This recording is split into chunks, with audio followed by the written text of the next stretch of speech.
Boom. Hi, universe.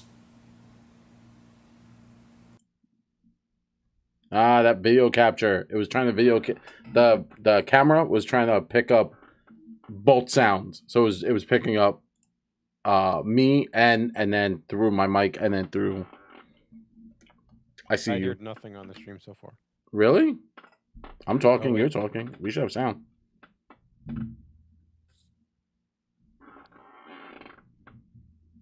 The camera was trying to pick up. Yeah, I hear it. Is it doubling again? No. Not double. It was. I had to scroll all the way down to stop it from doubling up. You know what I mean? Gotcha. Man, let me do the thing. I'm just gonna hang out here. Let me copy this. Do the thing. The camera was trying. Check to see which mic is it picking up for you because you sound weird. How do I sound weird? On the stream, you sound weird. I sound weird? You sound. Do you not sound echoey? Oh, and I got. Sorry. Unlike you, who have multiple screens, I'm doing everything with one screen. You need like 6. I need to have like the holodeck from. We need to get that for you. Just like you sit holodeck. There, like you're showing everything on stream. You need to stop doing that. Am I really? Anything you see on your computer is going to be shown, right? Well, I see it on the. You need to stop streaming to Discord. That's what it is. There you go. I think that's the issue. Now, hold on. Let me listen to you. Does that work now? Am I also coming through Discord? That might be the problem. Okay, never mind. That was the problem. What? You sound better now. Do I really? On the stream, you sound better. It's fine. Everything's fine. Working as intended. Are we sure? No, we're never sure about anything. This is the clusterfuck you come to love and enjoy. Yeah. All right.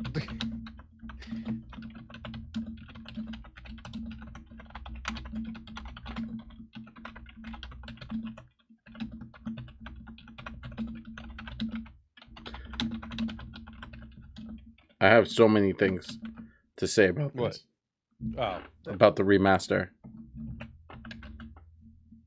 I might have also been... I played Solo Dad all day today. So...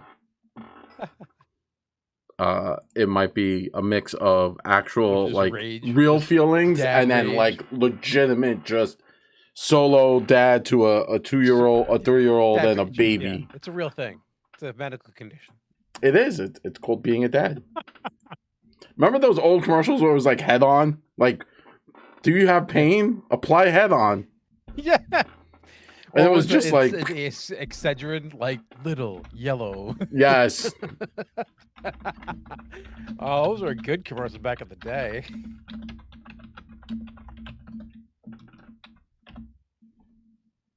Yeah, we don't do stuff like that anymore. Now our commercials mean nothing because we have like a lot of pop and fizz in our commercials nowadays. Yeah.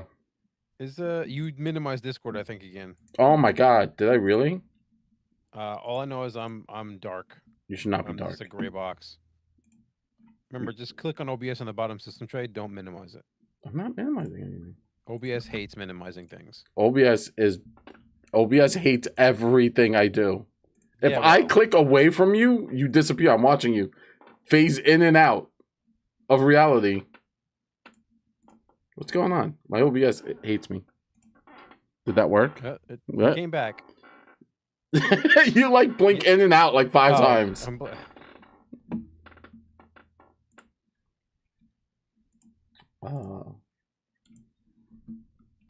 I'm actually excited for...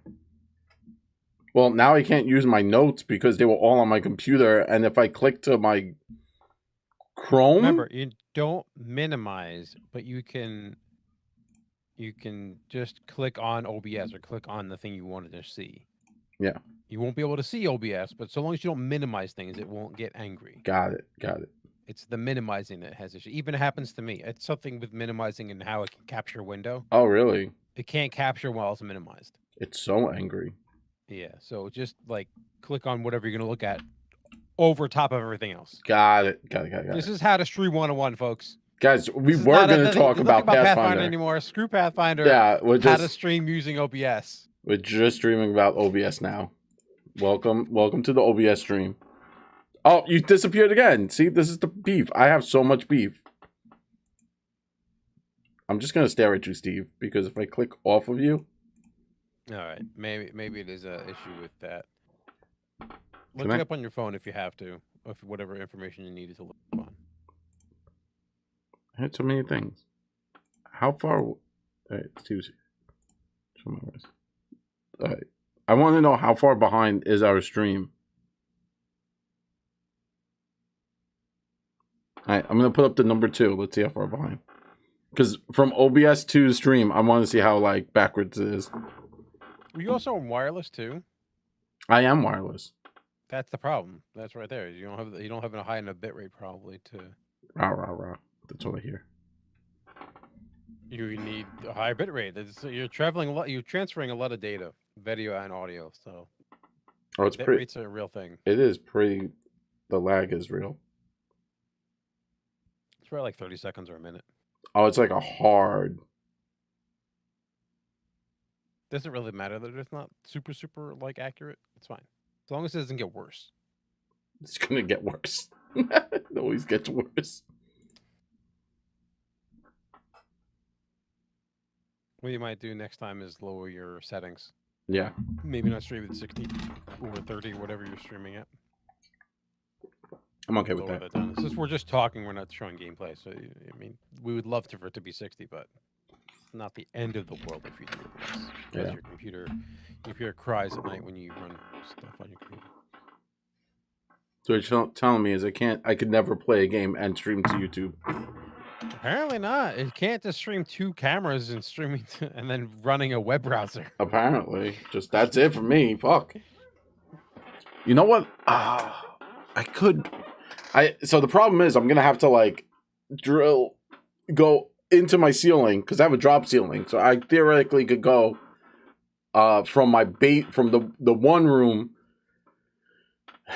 and with the fishing and run it over with a fishing line through the drop ceiling and then just plug it into my computer.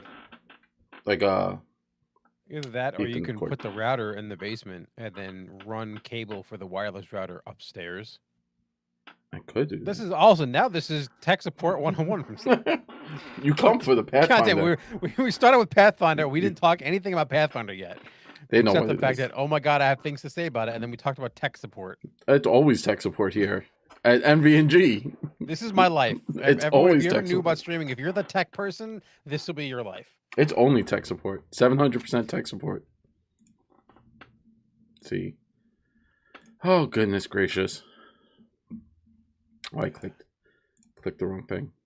Let's see if Steve disappeared or if I did this proper. Is I have so many things. Oh, so. What? There's nothing. I will say, whether you want to buy the new book or not, there's nothing wrong with them coming up with a new book. So much wrong with them.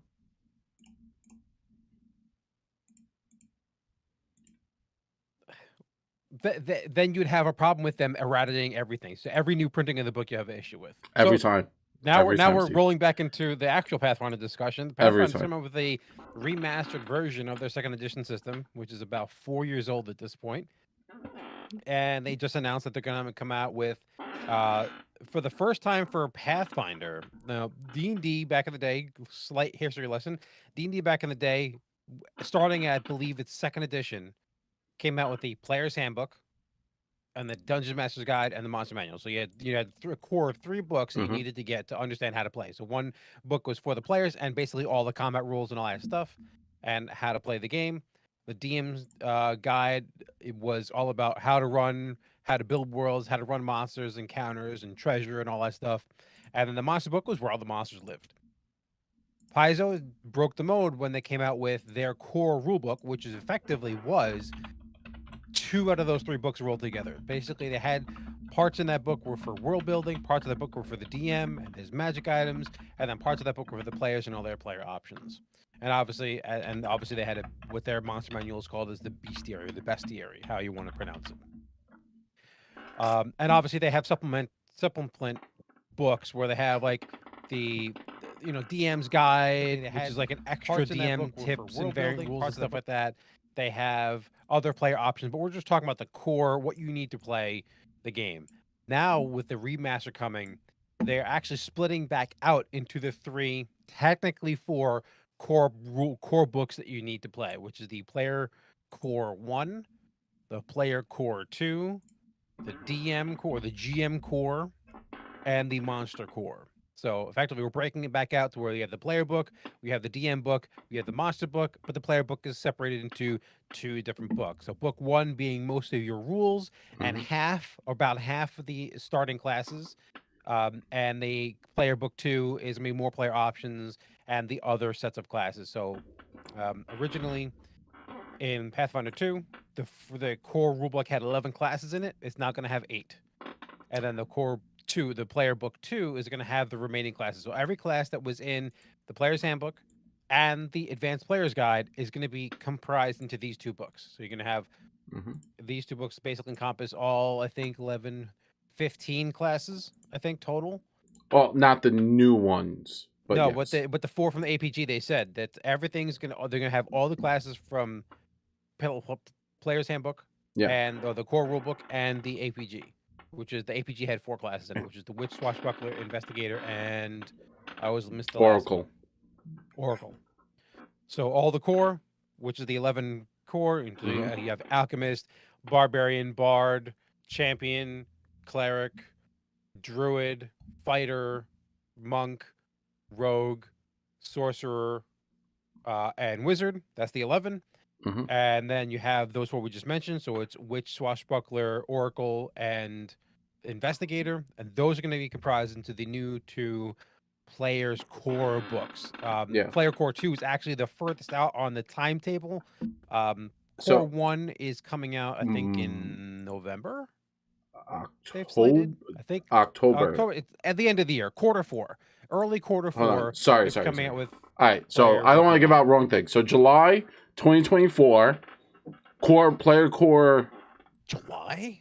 Sorry. No, sorry. October. Can't be July. Sorry, October 2023. Player remaster is coming out. Pathfinder 2.1e. And I'll fight anyone on this because it is it's an upgrade, right? So it's a patch, right? Okay, we could agree on that, Steve. It's a patch to Pathfinder. So it's like when they patch WoW. It's like an errata. But it's a massive errata. So what you're getting in your player core 1, right? If you want to call it that, the remaster 1, comes out in October along with the GM remaster core. Next month after that. October and November, yeah. So I have beef with that already, but I'll hold that till later. So I'm gonna hold my arguments till later after we get the stuff out, right? So obviously we've been here a minute. Time has gone by. You probably heard about what's coming. So basically in Core 1, what you're getting is, or the Pathfinder Core Rulebook, the remaster, the classes in there are Bard, Cleric, Druid, Fighter, Ranger, Rogue, Witch, and Wizard. The ancestries are now Human, Dwarf, Elf, Gnome, Halfling, Leshy, Orc. Those are going to be standard in the rule book. This also is coming out with a ton of options or versatile heritage like Changeling, Nephilim, which now encompasses Tiefling and Aasimar. Skills, feats, and spells. They're also adding in more spells from like all the other books that have been out and also APs. They're kind of just bringing it all in. And then they also give you a primer on... They're also consolidating... archetypes, yes, or a different option, different path options, because obviously when the core book came out, it was the only book that was out there, and then some of these extra books came out with like, oh, you play this barbarian, well, here's a new option for you. Well, now all that, they have a chance to collate all that stuff together into one spot. You don't have to look at multiple books to try to find all your options. So in this one, you're not getting barbarian. So in the core 1, in the player core 1, Barbarian is not part of that option. So everything's kind of getting consolidated into this new book, and kind of they're bringing in the like a primer for like what Galarian is and what Lost Omens is about and stuff like that. So that's what in the core 1 is. Then the month after, right? So October, November is the GM core book, and this includes tons of stuff. So rules, systems for including chases, duels, researching, infiltration, more information on the world, like the deeper lore of the world. And it's a GM book. I've never been a fan of GM books. I understand why they're there. The original intention. GM books used to have a reason. They no longer have a reason, I feel, because... Why? You want to hold that to the end? I'll hold that to the end. All right. We'll note that down as something you can say, because I have October. Then March, you have the monster book. That's the remaster in March. This includes new dragons, and I'll get into why dragons. Monsters, it's just tons of monsters, right? And then it's nothing is not that nothing is changing about the monster book, but the monster book is still a monster book. It's just monsters. Like all the different monsters. It's mostly from what they've said, mostly from Bestiary 1, but there's a smattering of collections of other stuff that they wanted to add in to the book. But for the most part, it's a selection of stuff that they've either taken wholeheartedly from the first Bestiary or have retooled to match the reason, which we haven't even gone into the reason yet, but the reason that they're doing this remastering. Yeah. Which is not the final name. That's just the code and word that they're using for right now. That's not necessarily what it's going to be called. But and then in July of 2024, you finally finish out with the Alchemist, Barbarian, Champion, Investigator, Monk, Oracle, Sorcerer, and Swashbuckler. And this also brings in more heritages, such as the Dampier, the Duskwalker, and they're saying there's more in here. Additionally, they're giving you more ancestries, such as the Catfolk, the Knoll, who they're changing the name on the Knoll. Yes. It's not going to be Knoll anymore. It's going to be something else, which comes from the Mugwambi Expanse book. Hobgoblin, Kobold, Lizardfolk, Ratfolk, Tengu.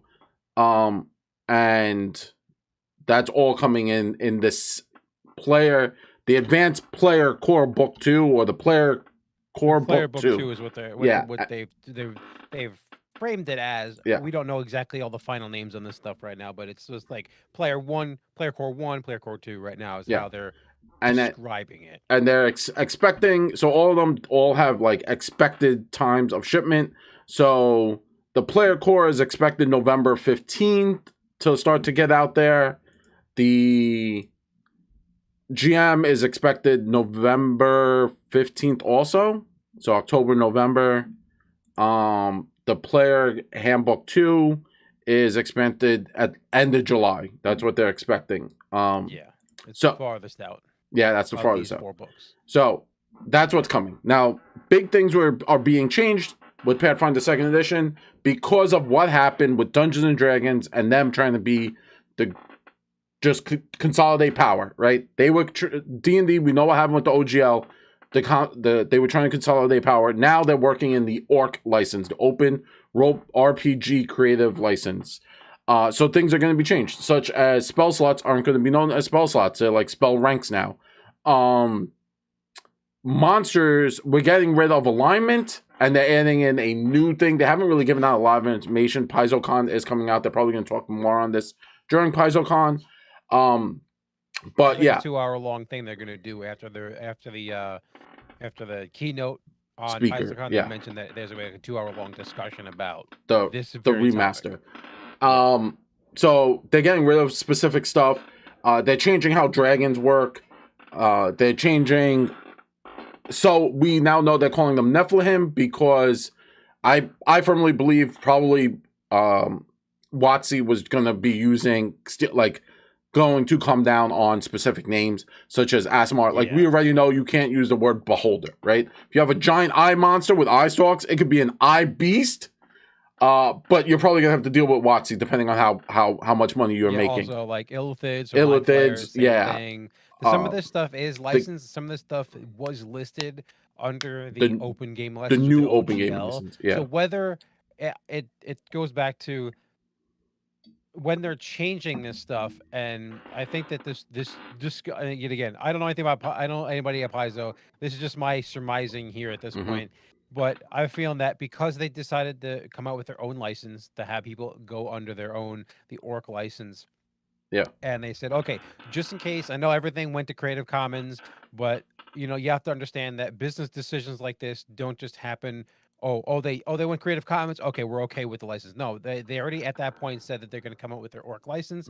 So they probably already had decided to do something with the book to remove all the OGL stuff out of all of their books and to see what moving forward, because, and we know this to be at least partially true, because the new Rage book. Can you tell me the name of that book? I can't remember from the top of my head. What's the new book coming Rage out? of Elements. Rage of Elements The Rage is already slated to work with the new system, and it's slated to remove all the OGL stuff. So we already knew that probably book was either it was delayed or they were more easily able to remove all the OGL references out of that book. And they've said that the new Rage of Elements book is already ready to look like the new books versus the old books. Yeah. Sorry. The Paizo website is chugging along. So my biggest complaint ever, Paizo's website has always been terrible since like 1E. Like I know they're like Rage of Elements, Angry Elements. Angry Elements. Sorry, but yeah, Paizo, I love you guys. Just buy more server space. I don't know. But like it's always chugged along since like first edition, like when I created like my first character for like society. And like I was like, what is it me? Is this my fault? It's never gotten any better, even with like the expansion. It's always your fault. You have to accept it. Nah, man, like the server is always struggling, especially like when something important drops. Like every time they do a playtest, of course, goes down. Instantly goes down. Just don't even try to get the playtest that moment, unless you're like you have to be dumb lucky. So that's my biggest complaint with Paizo currently at the moment. I don't care about all of this. This was actually just me to come on live and just complain about the how chuggy. He wants to complain. I think this is fine. All right. So we're polar opposites on this discussion. So let me express to you, Steve, and then let's have a conversation, right? So we're gonna have a conversation. I'm gonna be as neutral about this I can't be neutral about this. No, you cannot be neutral. I can't be There's neutral. No way you're neutral. So a number of very things. Much chaotic. Oh wait, we got rid of alignment. Yeah, we got rid of alignments. So there's a few things I dislike about this. First and foremost, I don't like how they are sporadically breaking up the books in a year process. I don't like that at all. I can understand how they are working towards changing everything. I don't like how they're breaking up the books. And it's a year process. It's not like, they're breaked up like 2 or 3 months in between. 6 months. It's 6 months. It's over a year, right? Like so from core 1 November to June is not October to let's say August, right? Because it's saying expected pre-order July. Yeah, July. So August. Yeah. July 31st. It's saying expected 6 or 7 months. Okay. That is so they have mentioned, and I'll kind of preemptively defend this here. They've mentioned 2 reasons why they're breaking into books. Number 1. Okay. So we have to talk about some other change that they made that gives a reason why. 2 things that they did. Number 1, they even mentioned this during one of their live streams. They said, look, if you show like you go, hey, you're brand new to Pathfinder 2nd Edition, here's a 650-page book. Learn it. But you realize from like we know because we played it, we know we've learned it, that from the player's perspective, even from the GM's perspective, you only need like 40 pages at best. Yeah. To learn how to play the game. So, but being handed a giant tome of all this information can be intimidating. So what they're trying to do is they're trying to shorten the amount of information that's presented at one time, and to separate information that you don't need. Now, if you're not running the game, you don't need the GM book. Yeah. That's one of the reasons. The second reason is because of the OGL thing, they wanted to remove alignment. That's part of the OGL. Whether you can legally defend it or not legally defend it, they decided to said, this is it. We're finally getting rid of alignment to stifle that, cut that off at the pass. Mhm. Because of that, there are classes that are associated with having an alignment and what that represents. Mhm. So those classes need more time to. That's why the champion, and I believe the champion and the cleric are in the Nope. the core book 2. Nope. It's core book 1 has cleric. Oh, cleric. But with champion, they even said they completely retooled champion. They tweaked, and they completely retooled alchemist. There's those 2 classes they completely were doing reworks on. Yeah. With the witch, they did a little bit of tooling up, but that's in book 1. But that gives them more time to work on it and get it right when they're completely retooling how that class functions. Okay. So that's the reason why that's the 2 reasons that they gave. Those. Not Steve saying. No, what I they understand. gave that the reason why they split the books. I will say this. I think that's malarkey. I know. I understand that, and allow me to express to you why that's malarkey. The cleric is the largest class that has to deal with alignment, and it's coming out in book 1. Malarkey. Not necessarily. They have a couple of spells where you can retool the spell without changing the entire class.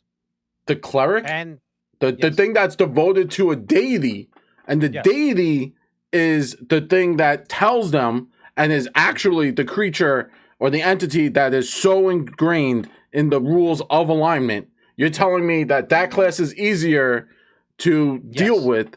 And they also explain why. Okay. What they're doing is that they're leaning into an idea they've already added into the game. Mm-hmm. So for those of you who don't play Pathfinder 2nd Edition, when you are a cleric, so you want to be a cleric, and you go, okay, I want to follow this god. Yeah. Well, in the rules as written as of this moment, the god will say, well, okay, I accept these alignments. And if you're not one of these alignments, then you can't be one of my clerics. So that's the way it works now. In the future, that's not going to be a thing. Yeah. But you also understand that each god has a list of things you can't do and a list of things you must do. They're called anathemas, and I don't know and then was it tenets or codes or whatever the term is of things you must do and things you can't do.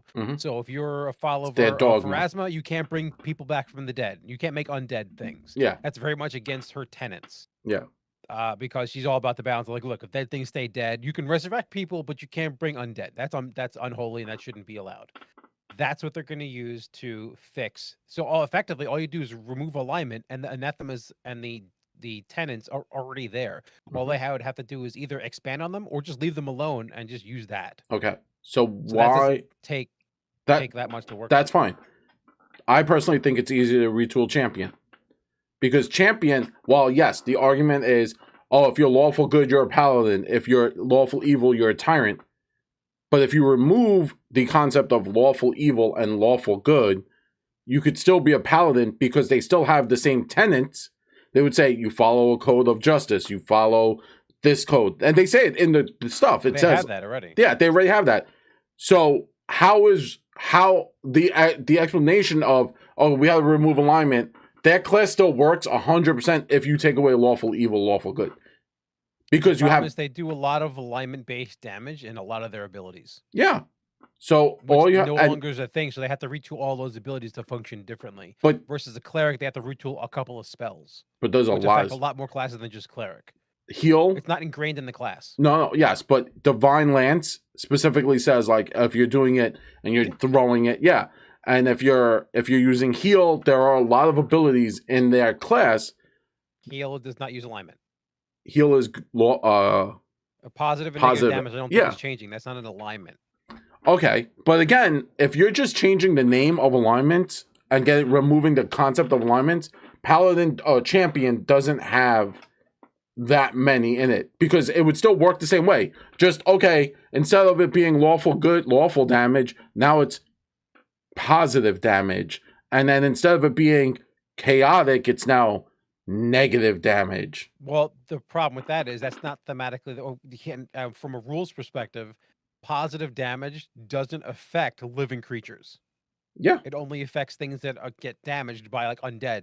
Yeah, get damaged by positive. Yeah, and then obviously negative damage is a very evil thing to willingly decay someone. So most likely the quote unquote good, or the holier paladins are not really going to get access to things that cause, that kind of damage. And that's more of like an evil thing, you could say. Yeah. That we can't say that. They're not going to get access to that. So that goes into the balance of the class is going to get weaker because of that. So I think they're not going to do that. They're going to do something else to, the way they're saying it, they're completely retooling the class. Oh, I 100% believe the concept is going to be very Pokemon janky, kind of like. I firmly believe they just lean it. They like the removal of alignment is going the Pokemon route. So we're gonna go. We're gonna see, like if, like you're gonna do holy damage, and holy damage hurts these monsters, but and then like, unholy damage hurts these monsters, and it's Pokemon, right? Like it's like fire beats grass, and grass beats water, and water beats fire. That's the route it's going to turn into. It's very much going to be a like that situation. Maybe, but not everything gets that. Right, so like, no, I didn't say human. You don't get that. If you're a dwarf, if you're a lot of the humanoid races, you don't have that issue. It's only on the weird, like, oh, fire elementals, of course, cold damage hurts them. Oh, Yeah. of course, and they're immune to fire. Oh, Yeah. So they do have some of those, and they did mention that, like, because we had talked about this, the group had talked about this the last time we gamed, saying, okay, you always feel like you're fighting an angel, like you're fighting an agent of lawfulness. Okay, chaotic damage, back in the day, that would hurt that thing, and it would be immune to the lawful damage. Yeah. Which would make sense. So how are they going to do that? So they're probably going to come with some sort of, and they even said they are going to come up with some system that still gets the same feel, but obviously doesn't use the words and the rules of alignment. Yeah, it's Pokemon damage. Like that's all. I'm using the concept, like that statement just makes me believe in Pokemon damage. And I know I'm being kind of like silly with it, but I think removing alignment in itself is silly. So well, I mean, effectively that was Pokemon damage even before with alignment. No, yes, lawful evil got hurt by lawful, like good hurt evil. Yeah, it was Pokemon damage. If I got hit by evil damage, and if I was good, I got that. I took the damage. 100%. I agree with you. I think now it's gonna make fighting like bad guys harder, because you're gonna have, like, again, like with the cleric or with the champion or even the oracle, these classes that rely on the notion or like using those abilities. Because like if I came up against like an evil wizard, quote unquote an evil wizard, I could cast good damage and just kind of use the associated good damage to hurt them, right? Like let's say, oh, okay, true. Right? Like so I could do like fire damage. Well, they might be like an Ifrit, right? So it's a lawful evil Ifrit. And like, okay, cool, I could use ice, but as a cleric, I don't really have access to that many ice spells, right? Or cold damage spells. Even as a champion, I don't have access to that many spells. The oracle is a little weird because it depends on like how you build your oracle, right? But again, similar effect. So when that's what I'm talking about, is like just specifically in those scenarios, right? But even like I think, again, I just think removing alignment, I understand they want to remove alignment because of the OGL concept. Obviously, you don't want to go to court for that, because that's what killed, if you don't know, that's what killed City of Heroes. Oh, City of Heroes. Because City of Heroes was sued out the wazoo by Marvel. Like every other week, they were being sued, and the court upheld City of Heroes consistently, but it drained the bank for NCSoft. Well, it wasn't NCSoft at the time.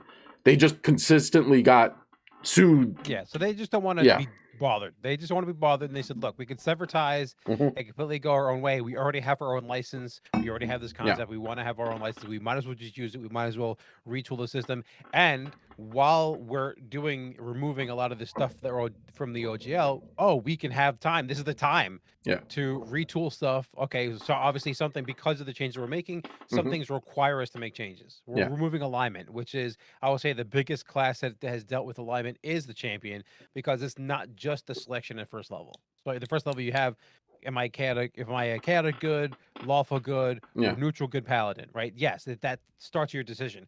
But if you look at a lot of their abilities, they're the ones that have alignment baked into a lot of their abilities. Yeah. Even in the evil side of the champion. Oh, yeah, and yeah, So especially with that change, it's like, oh well, we're gonna retool champion. Okay, we have to retool a little bit of cleric too. Oh, we have to look at some spells.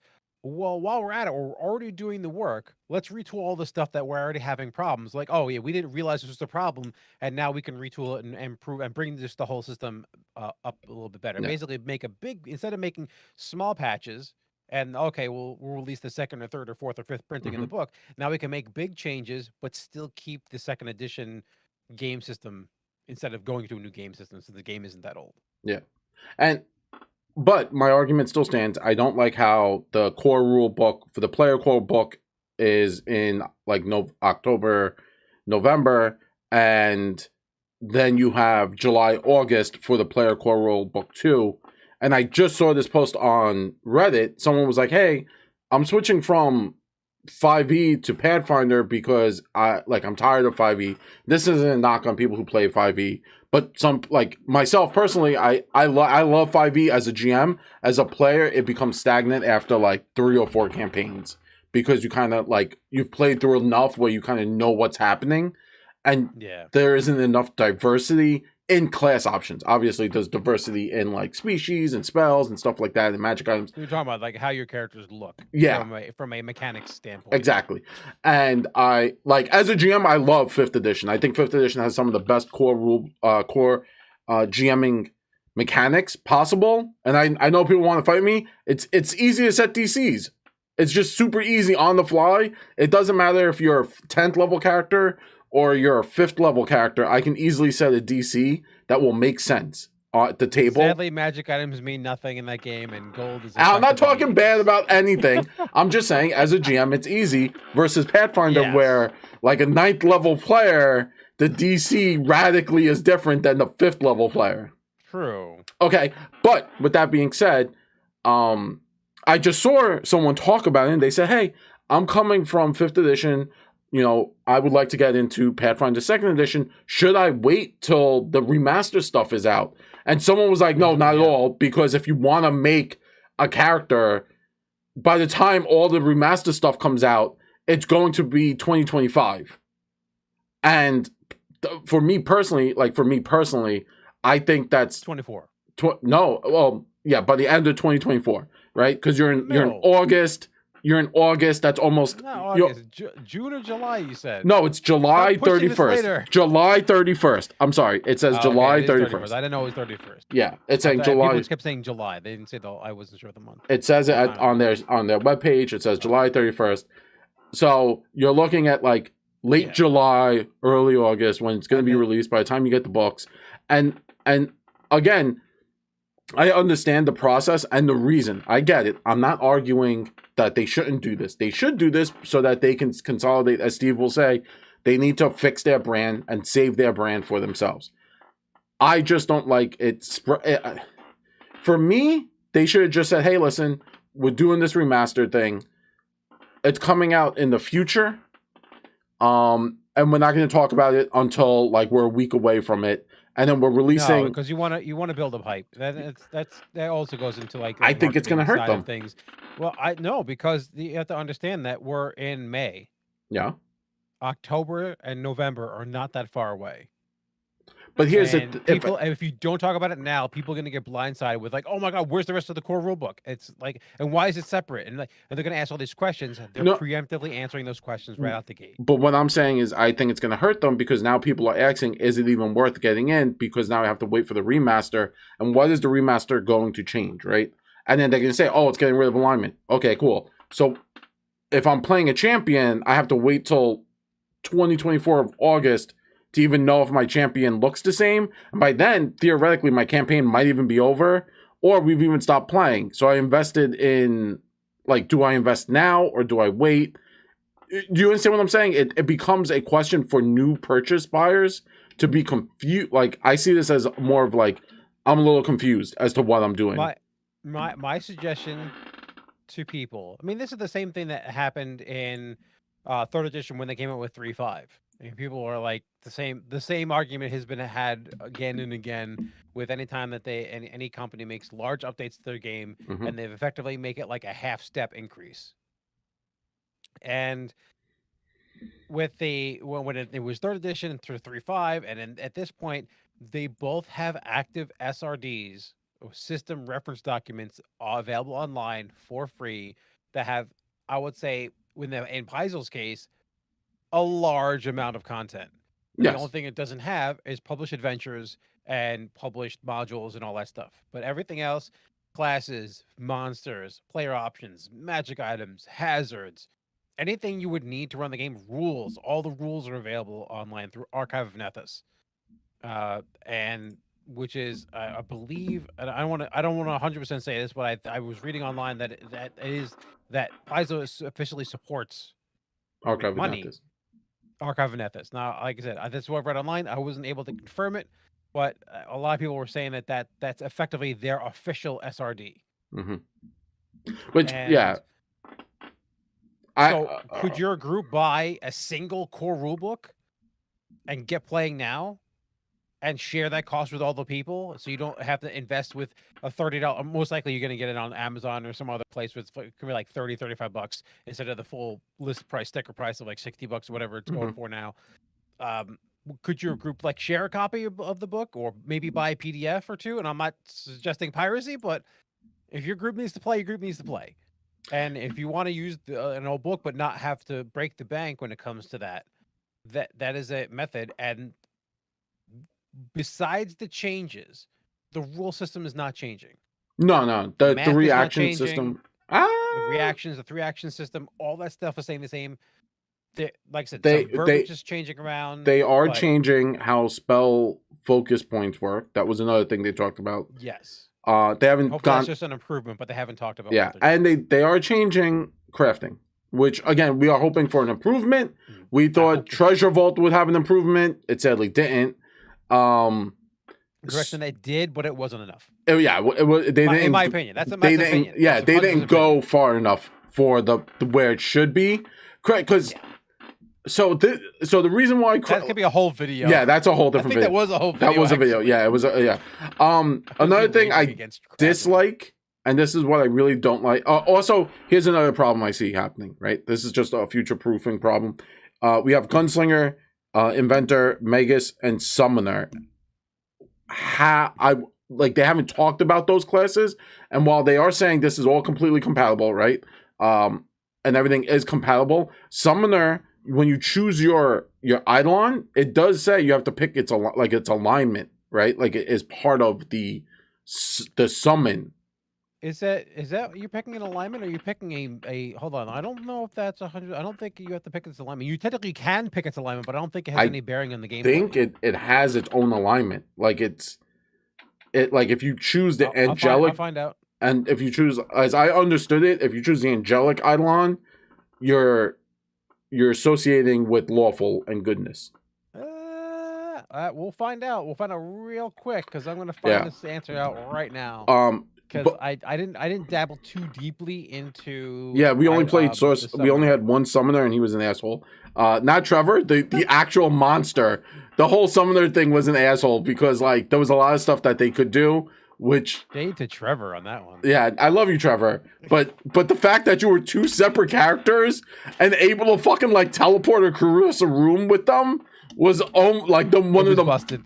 That's like the heart. Like I was like, Jesus fucking like, excuse my French, but like when you're a GM and you're trying to set up encounters and you can have like a full caster sitting in the back of the room. A full caster, I will say. Well, he was like a partial caster, but like having a caster sit like and just rain hell while you have like your 300-pound dragon mauling my monsters at the same time. I that's just frustrating. And I know it's just like, oh, GMs have to like think about that when you're building counters. Listen, man, I've seen it where there's a real easy way of downing. You just attack the Eidolon and the player dies. Well, yeah, but then you have Fabio freaking healing the Eidolon every other turn. Yeah, well, he built the heal. He built the healer. That's the whole point. That's why you have multiple player characters. You shore up everyone's weaknesses. No, Well, this is why you have all your bad guys heal each other too. Also, I want to see what they do. Like, so I have a lot of things. So I'm gonna double track while Steve was talking. Trying to find this the list of Eidolons. I'm having trouble.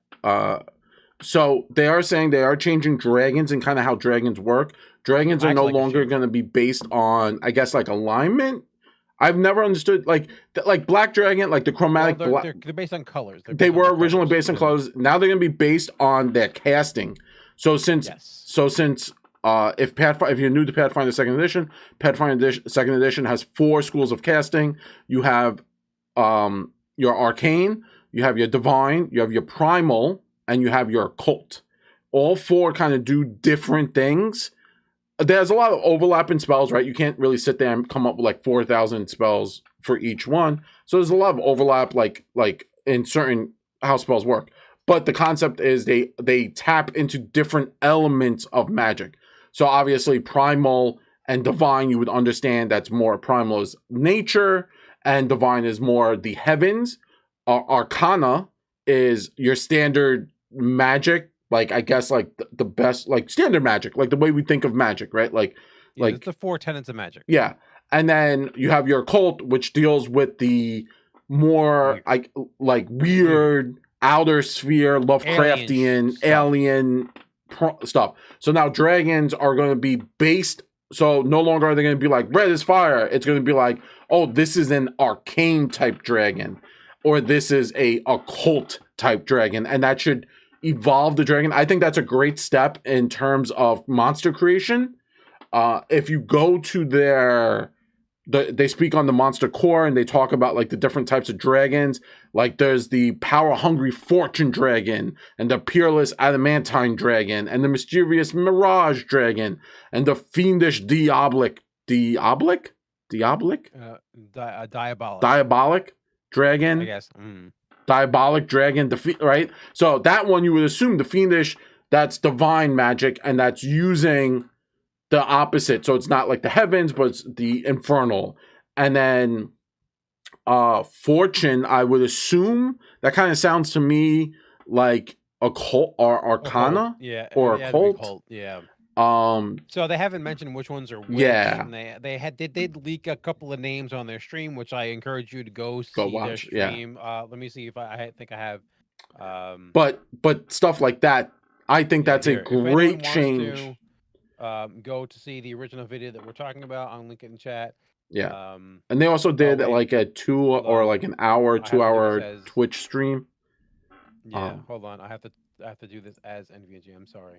It's okay. You could send it to me and then I could do it. No, I got it. I'll bleep you out. Yeah, so that's something they're doing, which I think is kind of a amazing concept in terms of like just monster growth, monster and lore change. I think that was a great time. Again, I'm not mad at the changes. I just don't like I don't like book separation too much, especially like if as a GM, I don't know why my core book is separated in terms of months from my GM book and my monster book. Well, the player one and the GM book are coming out within a month of each other, so you're going to get those books out pretty quickly in relation to one another, and you'll be able to start playing just from that. If you want to play a class that is not in the core one, you would effectively just use the original version of that class. Yeah. But then you need to retool stuff if you really did need to retool stuff, you can retool stuff on the fly until you get the official rules. That's how I would do it if I would have that problem. Yeah. I would retool stuff. But like I said, I still don't like the fact that my monster book is coming out so late, because let's be real honest here.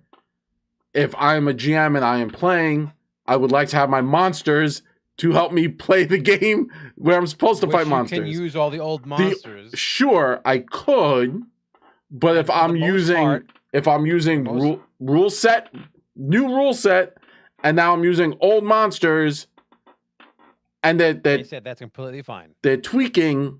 I'm just saying, I would love. I don't understand the concept of doing it that way. Because you also have to understand that Paizo is, relatively speaking, a small development company, and they probably don't have the monetary and the amount of the workforce to be able to put all 4 of these books out at one time. They I need publishing time. They need to be able to sell these books. They need to work on stuff. And the people who are working on Core 1 are probably the same people who are working on the DM book, but there's probably not enough changes in those to delay them. But then the monster book, every single monster has to change. We know that this for a fact. Every single monster has to be yeah, changed, at least from an because you're alignment getting rid of remove. alignment. Yeah.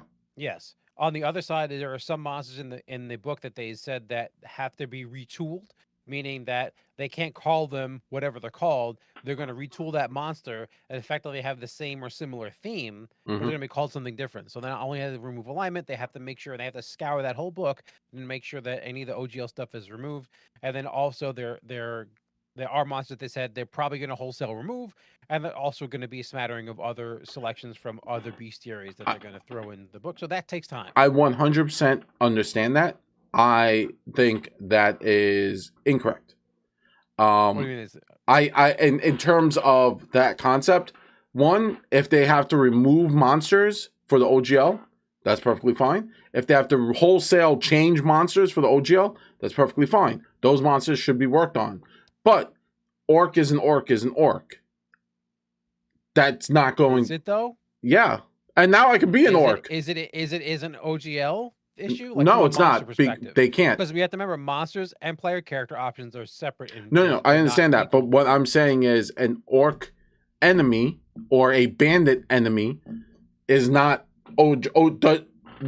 Wizards of the Coast does not own that because orc. You have to check. No, they don't. You have to check every single thing and make sure there's no OGL in it, because it's their one chance to remove everything. No, I understand that concept, but if you're telling me they have to go through every single monster to double check, then I don't understand that, because an orc, a wolf, a flying spaghetti monster is not under the OGL, because WotC can't own the word wolf. WotC can't own the word orc. WotC can't. I will give you this. I will ask you this question. Mm-hmm. Do you think that if they could get this out sooner, they would? What benefit does it to Paizo to hold off this information? They already did this the first time. In when 2E came out, the core rule book came out, then the GM book came out, then the monster manual came out. Yeah. Yeah. There might be a reason for that. That's terrible. Whether it's terrible or not, do you honestly think that it behooves them to hold that book? It costs them money to hold that book. So at some point, something is causing them to have this book to be delayed. Yeah. Because at the end of the day, there's nothing that benefits them from having this book come out, 3 or 4 months later. There must be something that's causing them to have to work on this more. November, December, January, February, March. 5 months. 5 months. Yeah. Yeah. It doesn't help them to do this. So it's not. I have a funny feeling it's not something that they want to do in the realm of they want to delay this book by 5 months. My question is that they need the time to do it. My question to you is, would you? Every page needs to be changed in that book. Every single page. I get that. But you get that, but you're not getting it because I think you get that, but you don't give them a pass on it. I don't give them a pass on it because we live in the digital age. That's my answer to this. We live in the digital age. Okay, all right. We live in the digital age. Yes. And let's say we take all the stuff in the core rule book that's player book 1. Mm-hmm. Let's say that's 200 pages. Yeah. Of those 200 pages, maybe I need to change 70 pages. Yes. Okay. Let's say, so core rule book 1, we have our core rule book sitting right here. And this is 600 pages of stuff, which actually doesn't even include any monster stuff. Yes. We have 600 pages of here, but what we're talking about just what's in the player core 1. Yes. Let's say, like I said, there's 200 pages. Of the 200 pages, maybe 70, 75%. Well, with 75 pages that need to be adjusted for OGL. Yes. And like I said, they're retooling so that takes time, but that's pretty quick. I get that 100%. Right? And then we're talking about, let's say, a 200 page. I don't even know how many pages the Bestiary 1 is, but let's say Bestiary 1 is the same 200 pages. Yeah. Let's say it's the same 200 pages. Sure. Every single page has to be touched. You can't say that one takes the same amount of time as the other. I'm sorry. I'm not saying you're not being fair at that point. I am being perfectly fair. No, you're not. Why? Because one's taking less time because less changes need to happen versus one that has every single page needs to be touched by people and verified. It's not just like one person goes in, changes all the stuff, and they're done in an hour. No. Because yet again, they're not just changing just the alignment. Some monsters have to be retooled. Some monsters have to be removed. Some monsters have to be completely redesigned. So each page is going to be a little bit different in time. They need more time to work on that book. I get that, but you say you get that, but you don't give them the past because of that. Because you're saying you agree that it takes more time, but you don't want them taking more time. No, I get them taking. No. What I'm saying is, I think all the books should be released at the same time. So if they say, run a business that way. If they say July is the best time, that's when all the stuff will be done, then July. No, but that's not the way businesses function. But they're not But here's the thing, right? So here's the argument with this: they're not stopping production on all the other products. Rage of the Elements is still coming out. The APs are still coming out. All the other elements are still coming out. This is just the remastered edition, right? Yeah, but I think that this pushed back some other projects. I'm sure it did, but like I said, it's not stopping them. They're still coming out. And like I'm still getting my APs, I'm still getting my society stuff is still coming out. Season 5 is still coming out. That's still falling under the second edition stuff, not the remaster stuff, right? So some of the stuff is because Rage of Elements was they said that it more matches up with the remaster, and I'm not sure if they delayed it to make this happen, or maybe they're already in the process and in the discussions behind the scenes pushing for them to remove OGL stuff. But they said Rage of Elements is going to made up with the new books. So I have a funny feeling that a lot of their projects are maybe getting pushed at least slightly to make this change, since they're already making this change. So if they're making the change, they have to have something to change it to, which means that at least some of these books have to come out now. And no offense, the way businesses run, if I have product A, especially small businesses, product A comes out, that helps fund product B, which helps fund product C, which helps fund product D. So if I wait till product D comes out and all my books come out, number one, it's sticker shock to the customer. It's not I'm asking you to buy 4 books at one time, or I'm spreading it out for you, which also gets Paizo some money. It's like, okay, we got the core one, player core one, it goes out, probably it's going to be $60, or maybe it's going to be 4. I don't know what the price is going to be, but full books usually are $60. Let's say it's $60. So that's $60 to the customer. And then the next month, another $60 book comes out. But if you ask the player and the GMs to buy 4 books at $60 all at once, people will be screaming bloody murder. So spreading it out also helps the consumer. It also helps the company. That's at least my opinion. I don't know. I don't think the GM book is necessary. It may or may not be. I think it's necessary for new players, especially if they're getting an influx of new players. I will say it's not necessary. It's extremely helpful. I don't know, man. I hate GM books. You might hate GM books, but you also know how to GM from having like tens of years or decades of experience running games. If this is your first game in this system, you're not gonna know what the hell's going on. I literally did that. Yeah, and you had goblins kill people because you know how to run monsters. That's their fault. That GM book would have helped you. Oh, never would have. Never would have. The Ginyu Force of Goblins came out and wrecked everybody. That's because I didn't know. You didn't run the game properly. That's no. It's because I didn't read the core rule book. The core rule book I didn't even read. Like I was like, let's build characters, and then the goblins came out and murdered everyone. That's not my fault. Yeah, I'm not saying that every book is for everybody. It's entirely possible that if you know how to run the game, you may not need. I mean, I will say that player core 1 is probably necessity. Oh yeah, because it has a multitude of the rules of how to play the game from a player's perspective. Player book 2 is just more options, but I will say that both of those are kind of required, and the DM book maybe not required.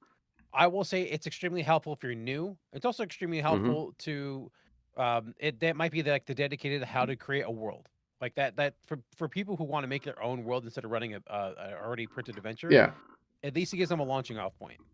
So is that 100% necessary? Probably not. But hopefully they'll make it more. I don't want to say that they'll make it more required, but they may make it more useful. That's also actually no, it is required now because all the magic items are in it. Yes, I forgot about that. They moved the magic items out of the player's book to save space and they put it in the DM book. So it is required. You need it unless you want to use Nephis. Well, yeah, that's different. Yeah. But if you want to have a list in your book of all the magic items, at least other magic items at that time, especially the ones that needed to be changed or retooled, they're going to live in that book. With the exception of the advanced alchemy stuff. There's going to be basic alchemy stuff in the DM book, the DM core, and the most of the alchemy stuff is going to live with the alchemist in the player core 2, which is going to be one of the few classes that they do a complete redesign on because people have been clamoring for a redesign of the alchemist. I haven't played Alchemist, so I don't really know anything of it. In terms of how it works, I like the way they said it. I'm super confused because like I understand crafting, right? Because I've had players argue, like not argue, but have a conversation about crafting. And it always comes down to downtime, right? Because two things happen, right? You're either playing a campaign and you, as a GM, you don't sit down and have a week of downtime, or it's all hand waved and then the players. But most of the crafting stuff you can't do in a week. It takes like months. Yeah, and hopefully that's going to be the thing they're going to be solving. Now, I don't want them to be like everything's crafted overnight, and like but on the other hand of it is like the amount of time, like the actual quote unquote time that the game expects you to be crafting is absurd. Yeah, it's a very extreme amount of time. If you have people abusing crafting, then that's a whole nother conversation you need to have with your players beyond the crafting rules, facilitating them being able to abuse the crafting rules. Yeah. And there's ways around that. If you really wanted to, there's ways around it. Like if you have your players crafting stuff and say there was a way for them to craft something and make money and make a lot of money, then there's just ways that like you're flooding the market and then no one wants to buy your stuff. Right? There's an easy way of smoothing that out. But we don't question why Iron Man in the third Iron Man movie has thousands of Iron Man suits. Where did he build them? How did he have time? No, we just hand wave that he has them. I want to see that movie. Just him making suits for just 3 hours of just movie, 3 hours. 3 hours of just him making suits. That would have been the greatest movie ever. The greatest bad movie ever. Sorry. No, you're right, Steve. Right, like. So hopefully they fix it to where it's useful for adventurers. Yeah, especially like important stuff like moving runes. I thought runes was like a great concept, and then you see it and it's like, oh, it takes this long and this much money, a day, like a full day, and additionally, they haven't given us a way to make our own magic items. Now, obviously, you could be like, hey. This sword has a +1 rune of striking on it. Cool. And this sword has a +1 rune of striking and it's flaming. Cool. But once you get beyond that, you're not 100% sure on how to make magic items.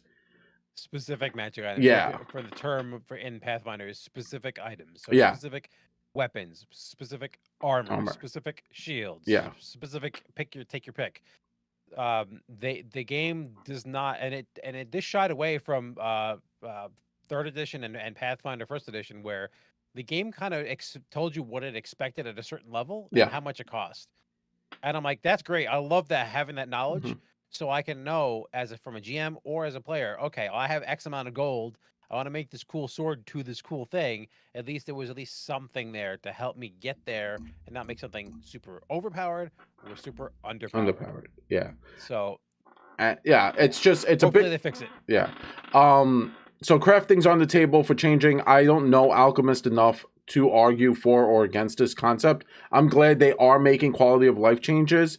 I think it's just going to be the fact that they didn't come with Quick Alchemist. That was a feat you had to take. Where what do you mean? Quick Bomber. No, Quick Bomber. So there was a feat you had to take for Quick Bomber, which is kind of how the Alchemist plays. Is you either have a mass, and it's also very weird because Society, and if you're not playing Society, highly suggest if you want to get into Pathfinder 2nd Edition, go out to your local game store, go play Society. It's super fun and it teaches you how to play the game very quickly. Well, it should, right? It should teach you how to play the game very quickly. You should have fun, and you can keep this character and grow with this character as you continue your adventures in the world of Galarian. Now, with that being said, if I made an alchemist, it was super confusing for society because you were like, do I come in with 37 bundles of potions, or am I coming in with like maybe 5? Like, how did it work? So, and then there was a lot of math.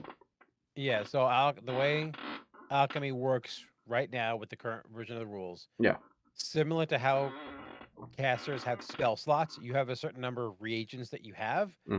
And if you decide to, at the beginning of the day, prep a whole bunch of stuff like a wizard, like, okay, I know I'm going to need this, I'm going to need this, right? Yeah. You get more. Well, they only last for a day. All the stuff lasts. Oh yeah, for it's one day. Yeah. Right. So you can't sell these things; they're not worth anything. But you have a special number of things that you can infuse reagents, I think they're called. Yeah. And then you can craft. Okay. Well, I have 10 I can use today. Okay. So if I'm going to use 5 of them ahead of time, well, when I make this one potion, I don't make 1. I make 2 or 3, depending on my specialty. Yeah. Right. But if I'm like, oh crap, I need this right now, and I didn't make it beforehand, I can make it right now as an action, but that's only good for that round. Yeah. Right. And then maybe I drink it. Maybe it's a buff for me. Maybe it's a healing potion. Maybe it's a bomb I throw at somebody. But it's 1 for 1. So if I use 1, that's 1. So I don't get the extra bonus that I would get if I made it ahead of time. The idea is that you're, a bit more conservative when you're building out your stuff ahead of time. You can stretch out your components a little further. When you're doing it on the spot in middle of combat, you're just haphazardly throwing Eyes of Newt all over the place. Yeah. Trying to get it to work. So you're basically the guy from if you've ever seen the Disney movie Atlantis, the guy who blows things up, and he was like, I can kind of mix it. Oh, it's a great movie. Atlantis is one of the best Disney movies out there. It's so underrated. But there's like this guy, I love him because he's like an Italian florist, and he was like, so one day I was mixing these like 2 soils, and then boom, and that's why I blow things up now. And I was like, this is amazing. So it's kind of that concept. You're like, what I think they're gonna do, and this is just Steve's speculation again, because it's how they said it and what they decided to include in what book. It kind of gives me a clue. So what they said is there's some basic stuff is going to be in the DMG with the magic items. Yeah, like healing potions and stuff like that. Yeah, like a lot of generic stuff.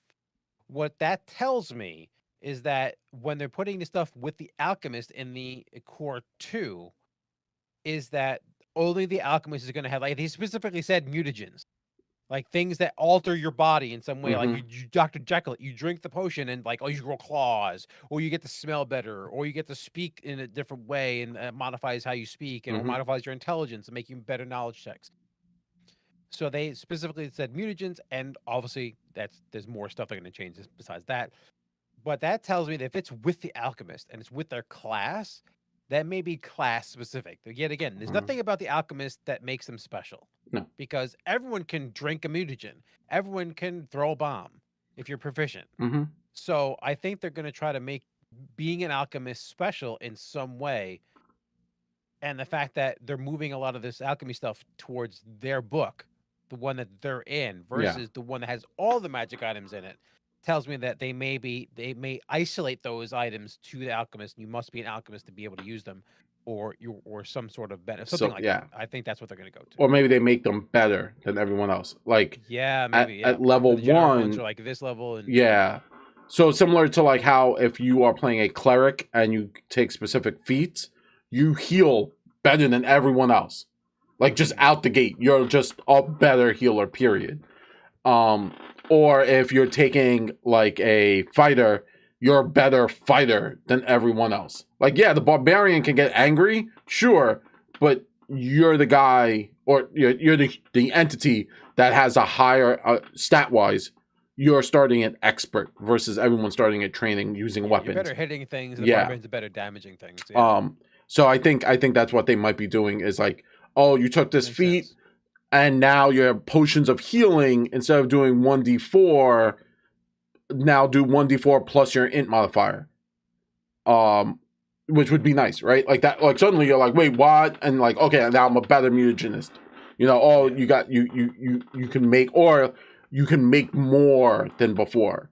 I'm excited. I thought the first character I made for Pathfinder Second Edition was obviously as a good old Pathfinder player from when he was a min-maxed alchemist who was a elf bartender alchemist, and my intelligence was ridiculous. And that, like, I was like, I'm just gonna make all the potions, and then you read how potions are made, and you're like, oh, it didn't really balance itself. Yeah, but yet again, alchemists have a special way of making their potions every day, but they can also, just like anybody else, can craft downtime and make more. Yeah, that just costs them money versus a class feature. Yeah. So I think they're going to really lean into the fact that they're going to try to make every class special. And the alchemist, albeit had abilities to make them better at being an alchemist, nothing about them really was so over the top special, because everyone can drink that mutagen, everyone can throw that bomb, and everyone could do the things that they could do with money, which we never want. You never want to be like, oh yeah, I can invalidate half of your class by spending money. Yeah. So like imagine if Batman could do that, right? Like every time, like, oh, you can fly. He does do that all the time, though. Yeah, you're right. The Flash is like, I run fast. Batman's like, I got a car that I got machines that can go faster than you, son. Come see me. Yeah, like Superman's like, oh, I can fly. Batman's like, I got the Hell Knight armor. Yeah, he's like, all right. He was like, also, rocks don't make me sad. So.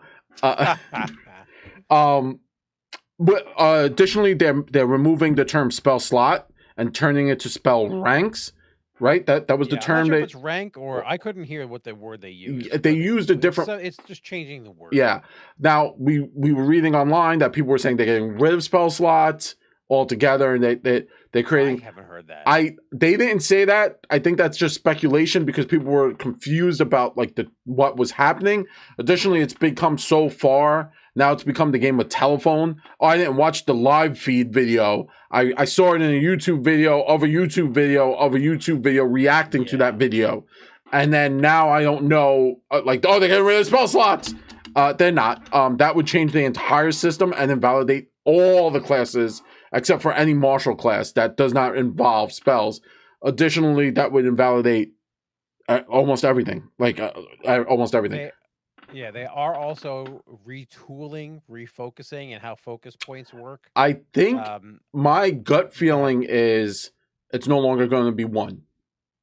It's going to be up to your something modifier. If you're a sorcerer, it's going to be up to your charisma modifier. If you're a cleric, it's going to be up to your wisdom modifier. Because even when it says if you take a long rest, you regain all, right? Yes. If you rest for the night, for you get 8 all your hours, slots back, and you get all your focus points yes. back. But during the day, refocusing only gives you 1 point, and you can't basically refocus again. Yeah, for the rest of the day. So a couple of people have surmised that they're going to let you refocus more than once. Either refocusing maxes you, or you can refocus multiple times, each time getting 1 point back. Or maybe they're going to invalidate the max of 3 and let you get as many points as you want. There's a variety of ways they could go and mess with this. But I have a funny feeling that it's either refocusing maxes you or refocusing gets you back 1, but you can refocus at as much time as you want. Yeah. Which still leads those feats that are in the game that say, oh, if you refocus, you get 2 back. 2 back, yeah. Or you refocus, or would all those feats still then would have value because you don't have to spend the time. Now, sometimes some games there may be moments where you don't have, it's a time crunch, so you don't have the more time you're refocusing, the worse it is for you. So those feats in that regard would still have value instead of. I think that they were not going to do refocus once get everything back. No, but they might do that. They may make some feats do that.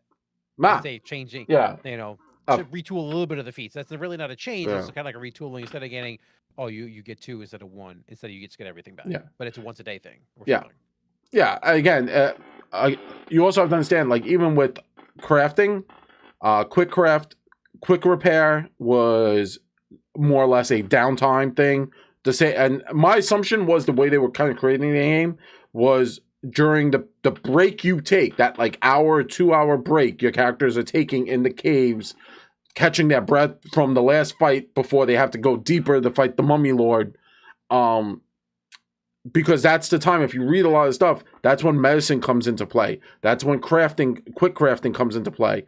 That's when refocusing comes into play.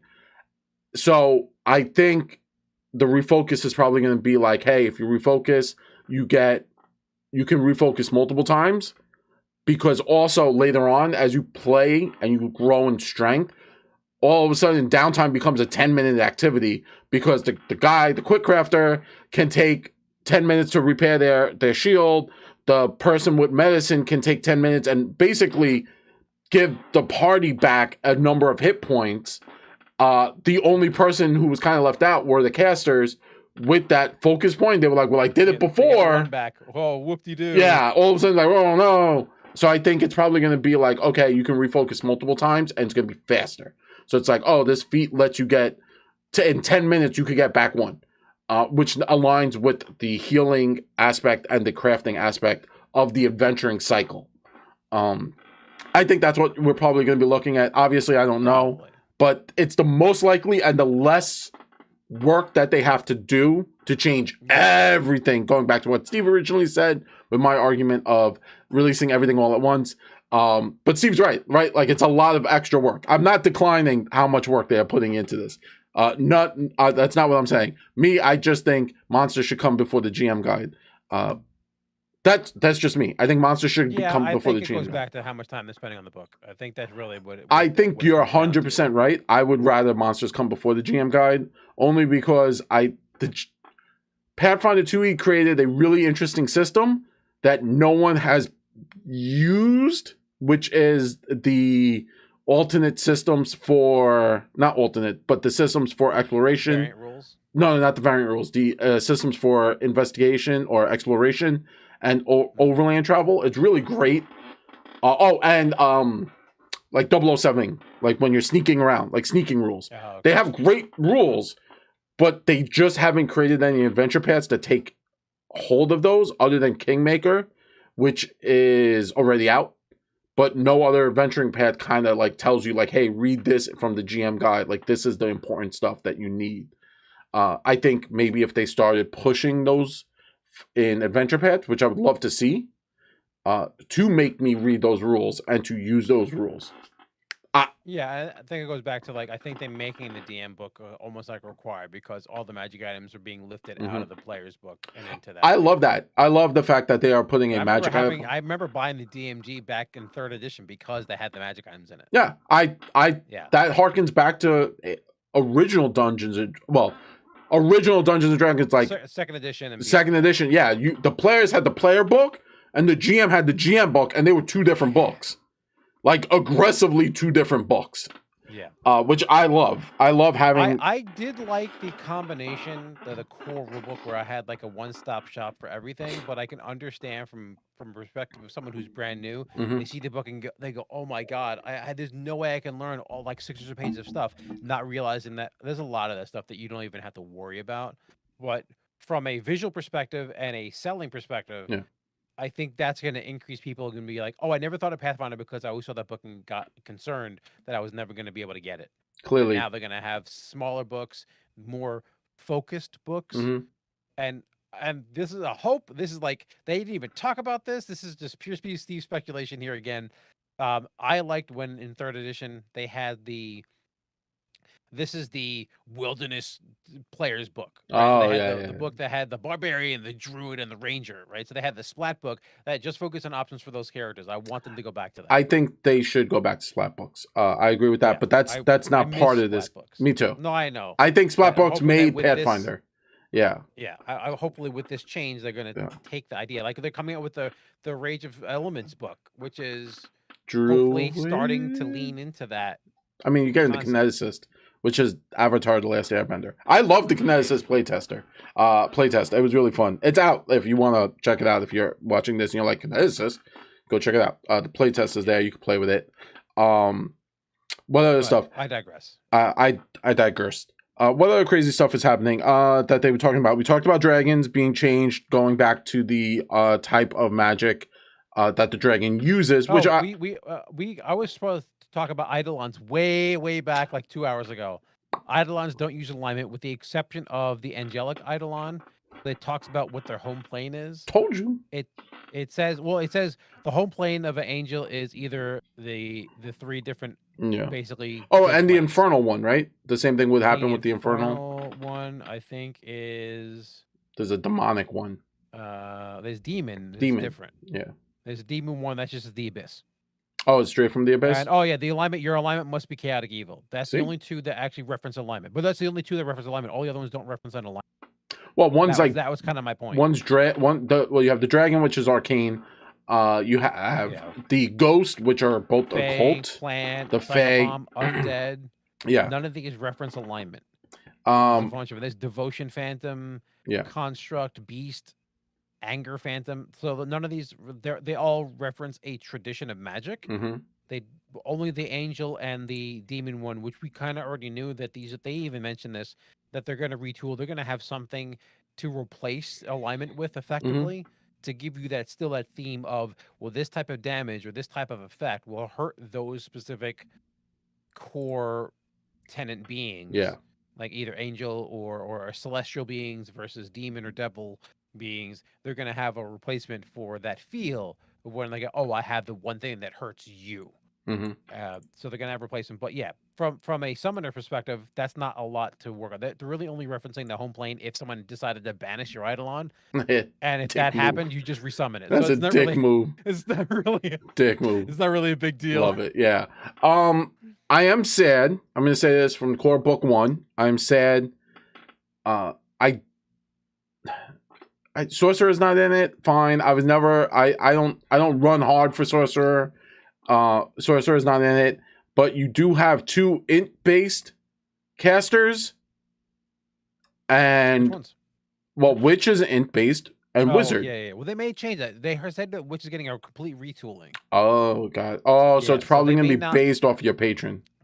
Yeah, they might be based on your. They're gonna do it on the patron. So if you choose like Baba Yaga, it's gonna be like occult. Yeah, I could see them doing that. Like that makes the most sense because they did that with what was that class? The Oracle. Like the Oracle is like similar to that. Is the Oracle change? Does the Oracle change mod change? Oracle is charisma. Sorry.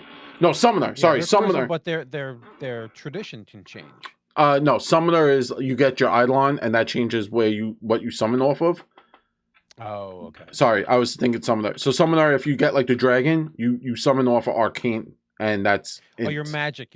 Yeah. Comes. Your key ability modifier for a summoner is still charisma. That doesn't change. But you summon. So I don't understand how they would do it. I don't understand. It just changes your tradition. So even if you're casting divine, you're still using your charisma. So I guess it's going to be Sorcerer didn't change their casting. No, they're still charisma. Sorcerer's still charisma unless they change it. They may make it to where Witch changes based on or they may give them options like the what was it? The didn't the psychic have a choice of 2? Yeah, psychic is int or charisma. Is it int or charisma depending on which path you take? Yeah. So they may do something like that where instead of just having 2 charisma based int based ones, they may alter the Witch in some way where the Witch is gaining technically the way the lore was the wizard learns magic, so that's why intelligence makes sense. But the Witch gains access through their patron, through their familiar. So they may say, okay, based on these options, you get this option. Based on these options, you get that option. Yeah. I just hope they don't turn the Witch into a charisma-based caster because we have so many charisma-based casters. I want them to be the first con-based caster. Or they retool Sorcerer to be the first con-based caster, even though that Summoner already has that. I agree with that, but... or Summoner technically has... No, the charisma. We have so many charisma-based casters. Yeah. I just really don't want to see another caster change to charisma. With the fact, right? Like, so you have. I mean, you can list them. You have Oracle. You have Summoner. You have Sorcerer. You have technically Psychic, and they're not a Summoner. They're not a sorcerer, like a caster, but you have Psychic. You have Thaumaturge. They're not a caster. They're not a caster, but they run completely off of charisma. You can run them off of charisma. True, but okay. Bard. I would say limited to casters because. So you have Bard, Oracle, Sorcerer, Summoner, and those technically psychic because they use magic. Yeah, that's 50-50. Yeah, you can run them off the charisma. Yeah, so that's you have 4.5, right? So you'll do 4.5, and then for int you have wizard, witch, and psychic, because so 2.5, right? Because psychic splits down the middle, and those are the only ones. And then wisdom, you have your strong wisdom fighters. You have cleric, druid, and that's really it. Casters. Wisdom, I think, it might be right. Technically ranger because they have those. Yeah, I wasn't sure if you were going to include half casters because technically paladin is charisma too, and they have focus spells, but it really doesn't matter. I'm not counting half casters. And Magus. Sorry, Magus. So Magus, wizard is int. Magus is int. So that's 3.5 to 4.5. So not too far up, but we do have a lot of charisma base. So I would hope that if they're going to come out with witch and they are going to retool the key ability modifier, that they make it like wisdom. I don't think they're ever going to go with 3, right? They're never going to go with you get to pick one of 3 key abilities. That's too much. They're going to pick 2. So they're probably going to be either int or something else, or they may make him wisdom con. If that would be interesting, if they made him wisdom or con. I think they're going to go choice. So with all the love in my heart, I think they're going charisma. I like the witch, but because of the warlock in 5th edition, and when you're trying to have they look very similar on paper. The lore, from the lore, but not from the mechanics. Not mechanics. I'm talking about the lore. If I sat you down, I'll agree with that. Right? Like if I sat you down, they're almost one for one. Like it looks like 5th edition copied Pathfinder 1st edition, because like the witch from 1st edition was like you have your patron, you get your pet. Your pet is from your patron, and your pet learns the spells, and that's how you get your spells. It's very similar. I'm telling you that the people who designed the witch initially probably played World of Warcraft and played a warlock. Oh yeah. Look, yes. Because it's all about the familiar. It's the familiar from warlock. Yeah. So everyone copies everyone. It's perfectly fine. My concern is they like. I don't think they're gonna do that. I don't want them to do it. Please don't be another charisma-based caster. I am sad. This book is very caster heavy. Yeah. It's just a lot of casters and too martial, technically. I think I know why. I would like to know. This is my hunch that the casters are changing more than the marshals. So if you are using a marshal, with the exception of a champion, because we know it's a lot of this stuff's champion. With the exception of champion, I think that if you're running a rogue or a barbarian or fighter, monk, ranger, you're rolling any of these martial classes, that the change isn't going to be a sticker shock. It's not going to be like, oh my god, half of my classes doesn't function anymore. No, it's not going to be that. Yeah. I have a funny feeling that almost nothing is going to change for a lot of these classes, and maybe a word here and a word there, but from a rules perspective, not really much changes. I have all the same stuff, so it'll be easy for me to roll over into the spell casting, because you have to eliminate all those spells with the OGL, with the wording of alignment damage, and maybe some abilities work a little differently. That I think that the caches needed more help, and which means that not that they need more help, but more will change about them, which means that they need to have some of, especially the ones that don't have much changing. You still need to have more of that foot forward. And I think that the core book 1 is also going to have more of the spells in it than core 2. Then it's going to be like, oh, okay, here's how my wizard, my fill in the blank functions for spellcasting. And then when we get to core 2, we go, oh wait, a barbarian didn't change. Oh wait, fighter didn't change. So that's my gut. Yeah, because in that, like, core 2 is barbarian. Like, if you're talking about marshals, it's all marshals. Core 2 is just all marshals. Almost all marshals. It's barbarian, champion, monk, swashbuckler. Then you have investigator, which is skill monkey character, and then you have oracle, sorcerer, and alchemist. It actually makes sense that the investigator is in the second book, because alchemy is in the second book. Investigator has an alchemy path. Yes, 100%. I agree with that. Yeah. Keeping them together makes sense. But like you look, core 2 is like I feel like they should have just been like, listen, we're doing Marshall, because I understand the concept of like, hey, we can't release too much information, but I think maybe they if they had said, hey, listen, core book 1 is going to be like casters, like heavy casters, and because we're not doing so much changes to the action economy, right? Like the action feats, that's skills. Those aren't really going to change much, as I understand it. They could be like, listen, you martial guys, you martial folk over there, you're fine. Don't worry about it. Barbarian, you're still the same. Swashbuckler, do your thing. Bon mot, intimidate, knock yourself out. Monk, flurry of blows. Just keep blowing them furiously. You know what I mean? I will say that, albeit that may be the direction they're going, I as a person who would run a company and say, like, I know this is on the pike, right? This is going to come out, and especially the fact that it is the most forward, so they know the least about what's changing in core 2. Yeah, I wouldn't want to paint myself into a corner saying, "Hey, none of this is changing," and oh my god, everything changed. I understand what that would be for me. I get what you're saying. I would want to play on the safe side. No, I understand that. I'm glad Orc, they finally followed the Fantasy Age book and added Orc. It took them long enough. Where's the lizard folk? No, I'm kidding. They're in the second book. It's in July. You're not allowed to. Yeah. You said Fantasy Age. You said. Oh yeah. Fantasy Age added lizard folk. Yeah. Fantasy Age is way ahead of the game. But like also a bigger issue I have is I know they can't change this because it would be too much of a change, but the versatile heritage is the worst thing I've ever seen. It nerfs your character, and this is from a min-max perspective. You just get nerfed. It's like, oh, you want to be a half orc? Yeah, I hated that. You understand what I'm saying? You right? Like, okay, you want to be a half orc? You now lose a whole option just to say you're a half orc. I will say that if you want to make the versatile option thing, it should be make it worthwhile. Yeah. What was it like? Well, that before we made the Aasimar and Tiefling thing, Nephilim. Yeah. Not we didn't do shit. When Paizo decided in the new book that Aasimar and Tiefling are out, and Nephilim is the one option for both of them.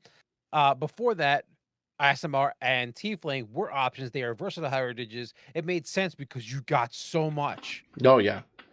From that, so it didn't feel like you were giving up an option. It felt like that was your option. Yeah. But with the orc versus half orc versus half elf, I almost I love playing half orcs. I love playing almost. Yeah, me too. Half orcs, and I felt like I always lost something by taking the versatile heritage half orc. I always take orc. Something more. Yeah, I just go orc because I'm like.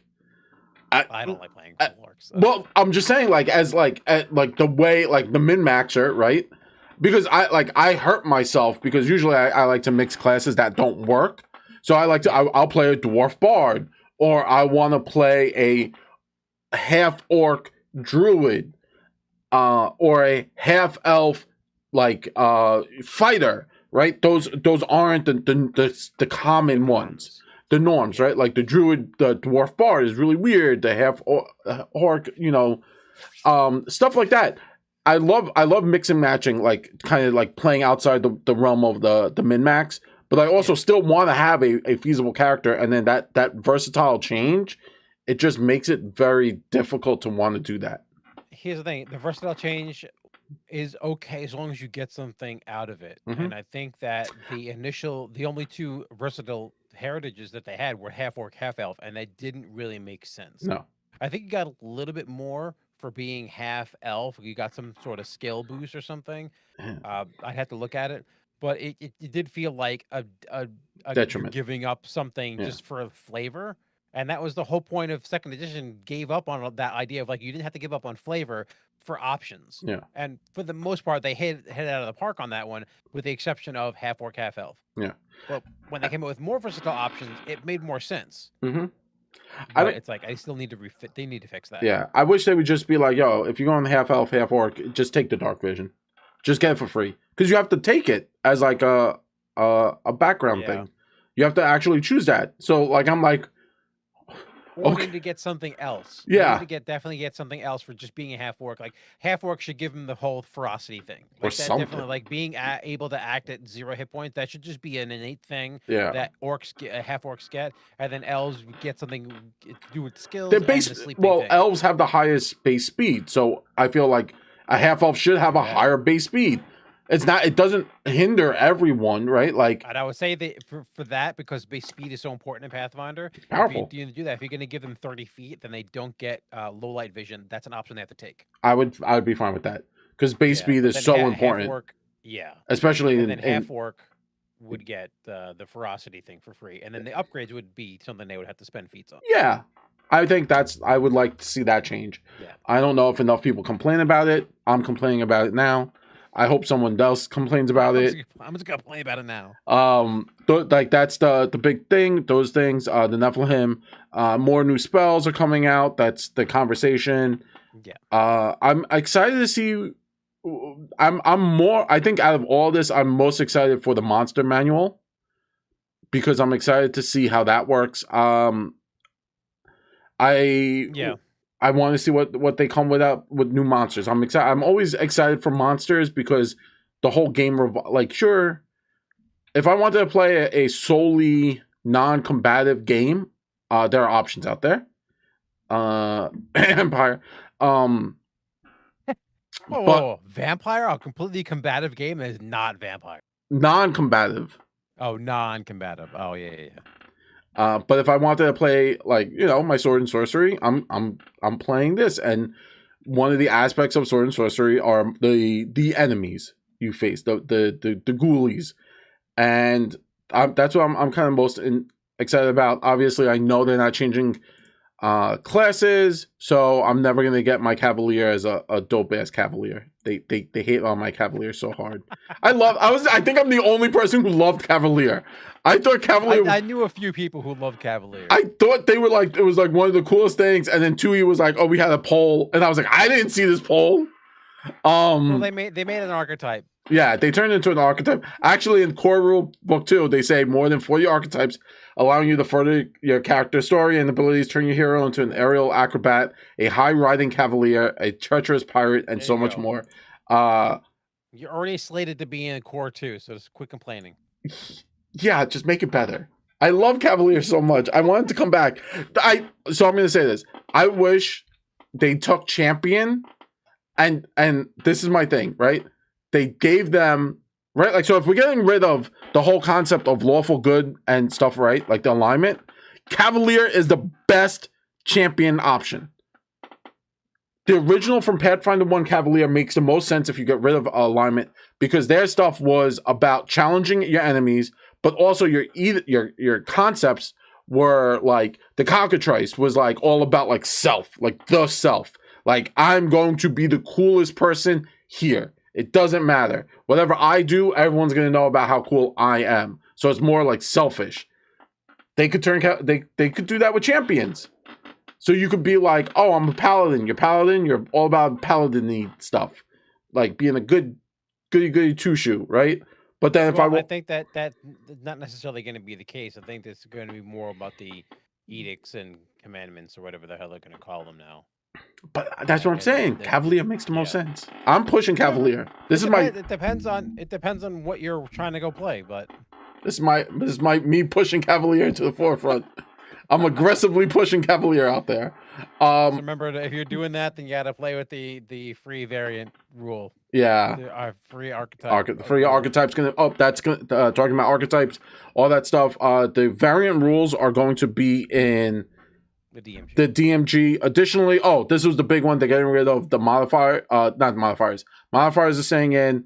Ability scores. Yeah. I've said this a few times already. I'm not opposed to it. I felt like we should have moved that way already for 2nd edition. It should have been that way. I know why they didn't change it. They've already said why they didn't change it. Was they were scared because they were already making a new edition. They didn't want to scare off the old grognards like myself and Steve. Because too much change, but it should have. That's a natural course on the way tabletop role playing, especially these systems that are based on this kind of the stats. there are no more abilities like in older editions. A wraith hit you and your strength ability score dropped. They had drain level. That was a spell, and that was a big spell. GMs love that spell. Oh, you're fighting evil lich, drain level. Good luck. Even that, or even just ability damage, which isn't really a thing anymore in the game. Anymore. But also, like Jared said, that they did mention that like they were concerned with so many changes with second edition that it's like, well, let's keep ability scores in for now. We'll get rid of it later, effectively. Yeah. Additionally, one of the variant rules I'm sure we're going to see is they had this. It was released. It was a errata. There's now an alternate option for player creation where you no longer have the negative to your score. Everyone's kind of like a human. You get 2 scores that you get to play with to build your character. I don't know where we stood on that as a community. Some people liked it, some people didn't. I liked the negative. I as flair to my character, but the understanding, I understand why people are moving in that direction. But that will be. I still think that the negatives are. I think they're core to this kind of concept of this game where different races do have different focuses and weaknesses, and you kind of have to play into to your weaknesses to some degree. Yeah. I think that made stronger characters not from a mechanics standpoint, but from a role play and narrative standpoint. We're like, no, your dwarf is slower because he's got short, stubby legs. Sorry. Yeah. Which ironically people didn't complain about. People were mad that like they were getting negatives, but they weren't mad about the movement speed.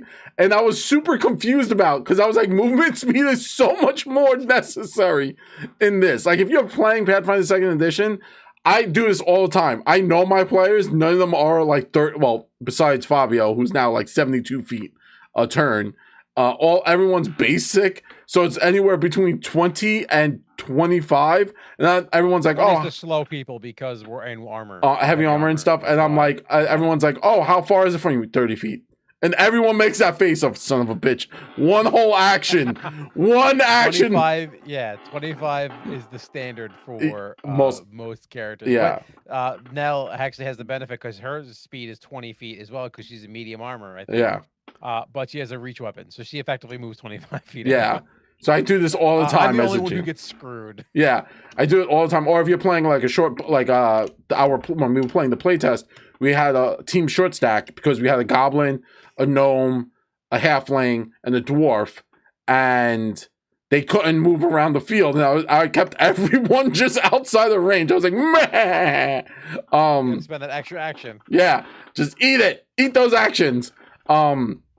So I was really surprised why people were mad about the ability score modifier, like the stats, and then they weren't mad about the movement speed. And I was just like, okay, I'd rather argue the movement speed. Be like, everyone should be 35 feet. Nah, elves don't get to be special.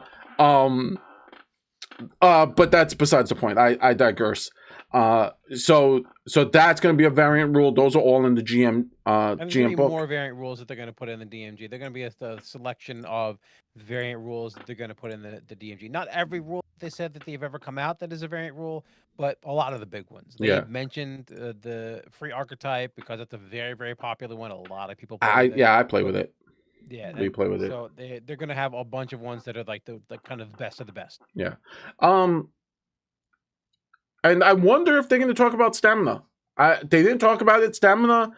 I've not seen people play with stamina. I haven't heard anything on stamina.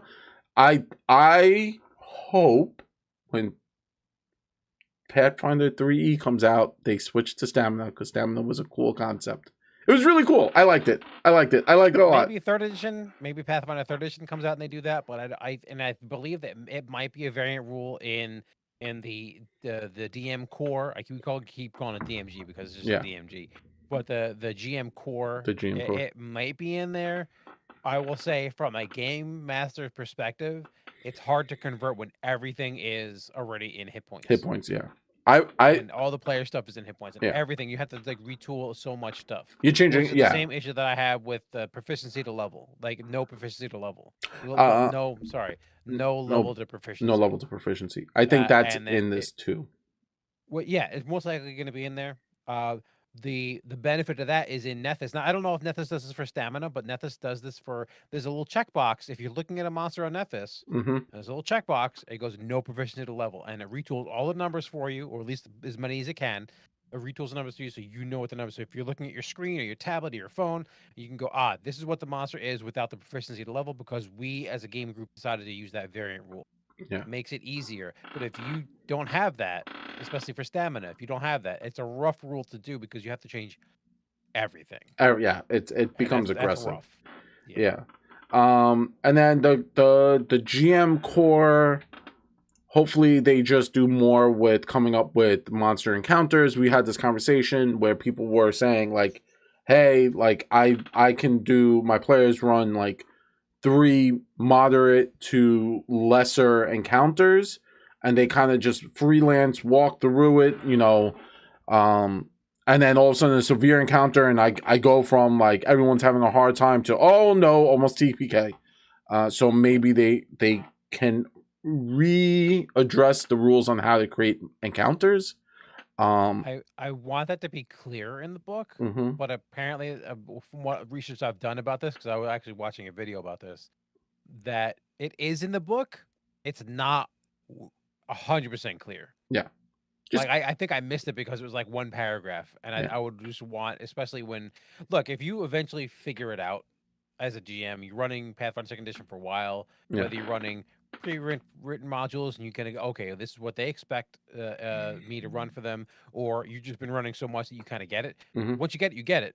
But for the new player, for the new GM, it'd be nice to have a clear cut, like, this is what the game expects you to do. Now you can fiddle with this once you're comfortable, but this is the base level line that we set for the game, and what the game for the most part expects for your character. Now, yet again, when you roll dice, everything can be thrown out the window where your players can't roll higher than a 3 and you can't roll lower than a 19. It's happened. I've seen it. Yeah, we've all been but it's nice to know what the baseline is, and for that information to be clear in the book. It is in the book. It's just, I wish it was clear. Yeah, I think it's interesting. Again, a remaster, I think is fine. I hope it doesn't hinder new people coming to the game, that they don't get confused. I can see people now getting confused because of, you know, in a few months when the core is out, you know, what core am I picking up might confuse people. Well, like, what's the difference? And then, you know, at a game store, they might get confused. Which one? But with that would always have the chance of confusing people, no matter when they came out with it. Oh, I agree. I'm just saying, I'm just saying, I know that's probably going to be a few things we're going to see on forums. People asking like, hey, where's the core? Which core do I need? And, you know, I hope people are polite to each other and try and, you know, talk to each other and really push that, not like that, hey, either one can work, but the remaster is the updated version of Pathfinder 2nd Edition. To Paizo's credit, I want to say that I'm 80% sure of this statement. I thought that Paizo said that they are no longer doing reorders for the current books. I agree. They have is what they have, and then the new book's going to come out at the end of the year, and that's going to be the book that they're printing. So they're not going to have. So there'll be very small period where a store or a website may have both books existing. So I think they're trying their best to limit that as best they can, to where they're not having like 9 different versions of their book all out in the ether, and they go, oh, I don't know, we don't know which one. Eventually it's just going to be the remaster or the core or whatever they end up whatever they want to call it. Yeah, the new core book, Monster Core. So they at least are putting a forth, at least it's in their mind that that's a consideration, that they don't want to confuse the customer, they don't want to confuse their audience. Yeah. And I think that's really it that we know of. I wonder what oozes are going to look like. I don't think they're changing much. Again, I'm confused with the monster rule book. Obviously, are oozes OGL? That's I don't know. Right? Like that there might not be oozes. Right? Like these thoughts never cross your mind until someone tries to make the money grab.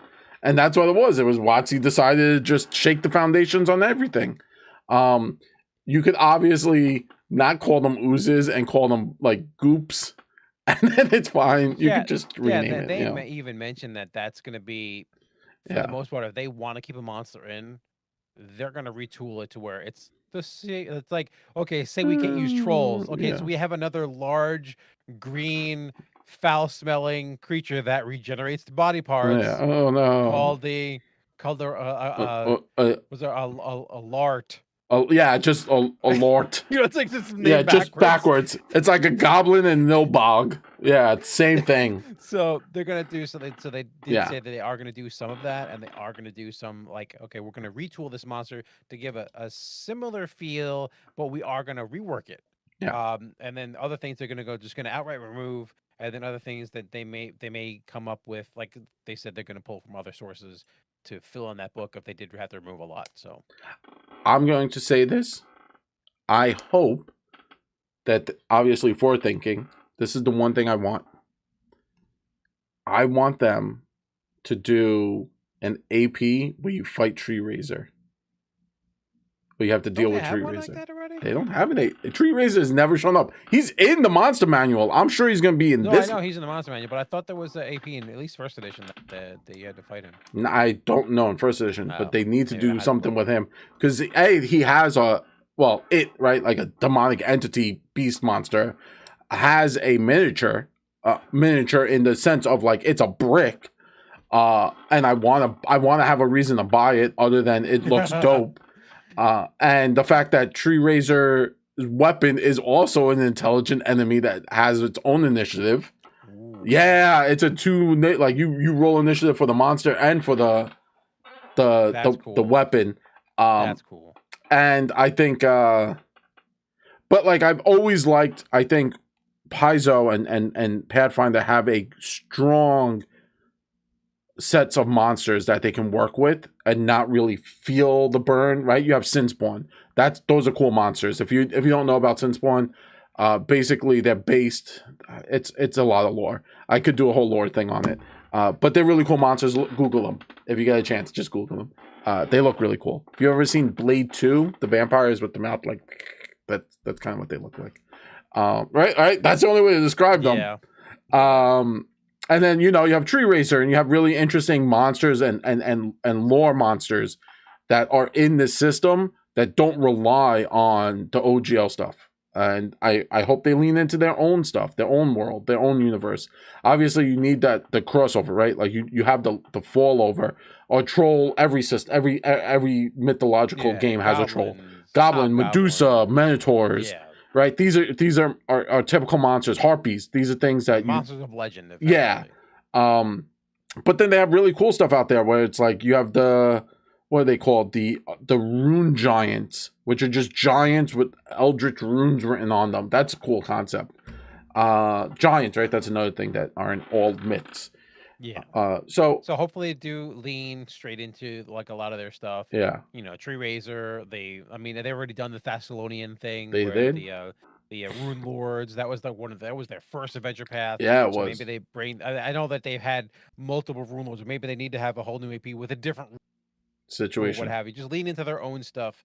I think it would behoove them in the future, and hopefully this is a beginning of that, more of that. Yeah.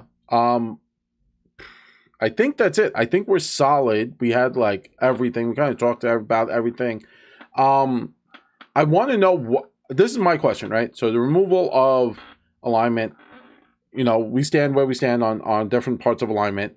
I think anyone who's like, oh, alignment's terrible is playing it wrong. They've played it wrong a million times and only have had bad experiences with alignment.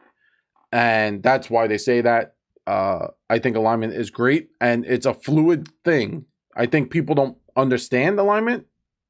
I will kind of jump in here and say that people using it wrong. I will say that the further into the hobby people go, like we started with alignment was a big deal. Yeah. And we're moving forward and we've seen alignment get less and less important from a gameplay mechanic. And to the point, at some points, it being left behind or just being a footnote on a page somewhere, and it doesn't really matter. But then you have new people coming into the hobby where they see it's just a footnote that doesn't need to be, has no bearing on the game. they're going to treat it as such. So we have this like, oh, alignment's cool, we need to use it side of it, because it was important then, and we've kind of kept that importance through. And then when new people come in, they go, oh, well, it's just it's not even a whole page. Why do I care? And then my character doesn't care that if I don't have an alignment or I have an alignment. So I understand why alignment's going the way it's going. Mm-hmm. I think that and I understand that why more modern people in the hobby not necessarily misunderstand it, but don't understand the importance of what it was and why it's so important to so many people who actively play the game. So I'm on both fences. I still will use alignment in the sense of like, how do I make my character in my head? How do I envision my character's actions? Mm-hmm. This is how I've used alignment throughout all of history. Is that I pick an alignment, the alignment that I feel kind of matches up with the character concept that I have, and that helps me define at least the beginning part of my character to give me a launching off point. After that, it's usually more affected by the other players than anything else. Yeah, For me, I see that. but I can understand we have these two dichotomy groups. So like, alignment's really important, don't get rid of it, and alignment's stupid, we should get rid of it. And I get why those two groups exist and why they butt heads a lot. Mm-hmm. But it is what it is. If you want to use it, use it. If you don't want to use it, don't use it. Don't jump on other people for using it or not using it. That's all. Yeah, I mean, I use alignment specifically for how I build my monsters and have them interact with the world around them. So that's my biggest concern. Is I literally base my monsters off of the alignment that they say in the book. So for me, alignment's important as a GM. Do you understand? Like, that's why it's important for me. I would want them to add something to replace it with. I know it's rough for every single monster, but just because they're getting to this idea where anathema and whatever, there's no word for that for Pathfinder. Said like the things that you do versus the things you don't do. Anathema is the things you don't do. Mm-hmm. But I would like the things like that have them in there instead of the alignment section. There'd be a little like values section where it's like, here's the things that this monster likes to do, like one or two things, one or two lines. Like, these are the things that I definitely want to do with like this. I'm a troll. I want to eat living creatures and I want to collect shiny things. What I won't do is I won't eat another troll because that went bad last time, or something. Because like trolls regenerate. So if I eat a troll, that's a bad idea. Yeah. So you have the Wolverine problem with Hulk. But so I would love a couple of lines. So like people like you who do use alignment to kind of figure out how my monsters act, which is similar. How do I use alignment for how my character acts? Yeah. Using alignment to kind of determine behavior, at least base level behavior. I would like something to replace it with. So we as a GM, like, oh, if you have never heard of a troll before, what do I know about trolls? So we know trolls. Yeah. We know goblins. We know orcs and all these other crazy monsters. But so that someone coming new to the game, how does this monster act? And do I want to read 4 paragraphs of lore on this monster? No, I want to have 2 lines that go, oh, I know what this monster's about. Yeah, that's what I mean. Like, that's my biggest concern when I talk about alignment. As a GM, and especially for new players and new GMs coming into the system, for me, understanding a monster is based on their alignment. Now, obviously, there's the argument of, well, humans can be both good and evil, right? Sure, that's fine. What I'm talking about are like the weird monsters that I have no concept of, like the brain collector. It collects brains, right? But that's like an actual monster thing, or like a minotaur, or a Medusa. You know what I mean? What does the Medusa want, and why is it a bad guy? Yeah, like why? Yeah.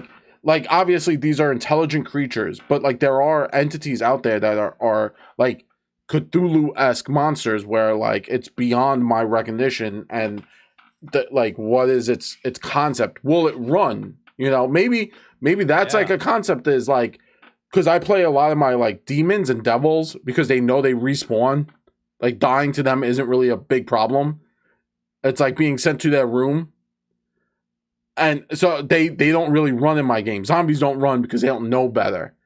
Yeah, well, they're mindless. They're mindless. Yeah, that kind of solves that problem with those monsters. Like the mindless monsters, the beasts. They don't need to be. We don't need an entry for those monsters because. But the vampire. Now, the vampire is like that's a wide concept. But you can still have tenets of the things that vampire does and doesn't do. Yeah. Like And vampires hate sunlight. The vampires love to do, So yes, could this be an entire campaign concept? Of course. yeah, But we're just talking about if I've never heard of. I'm trying to look up the like a intelligent weird monster monster. Yeah. here. Let's see. Is this an intelligent Well, there monster? was okay. So there was one of them. Oh, it was like this weird monster that came from like the 12th dimension or something like that.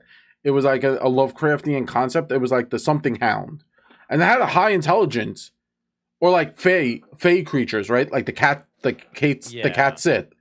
These are like, or the actual boogeyman is a monster. You could look it up. There's like a greater booger man. I'm not sure how it evolves, but like there are very weird monsters in the game that aren't normal, quote, from our concept of normal.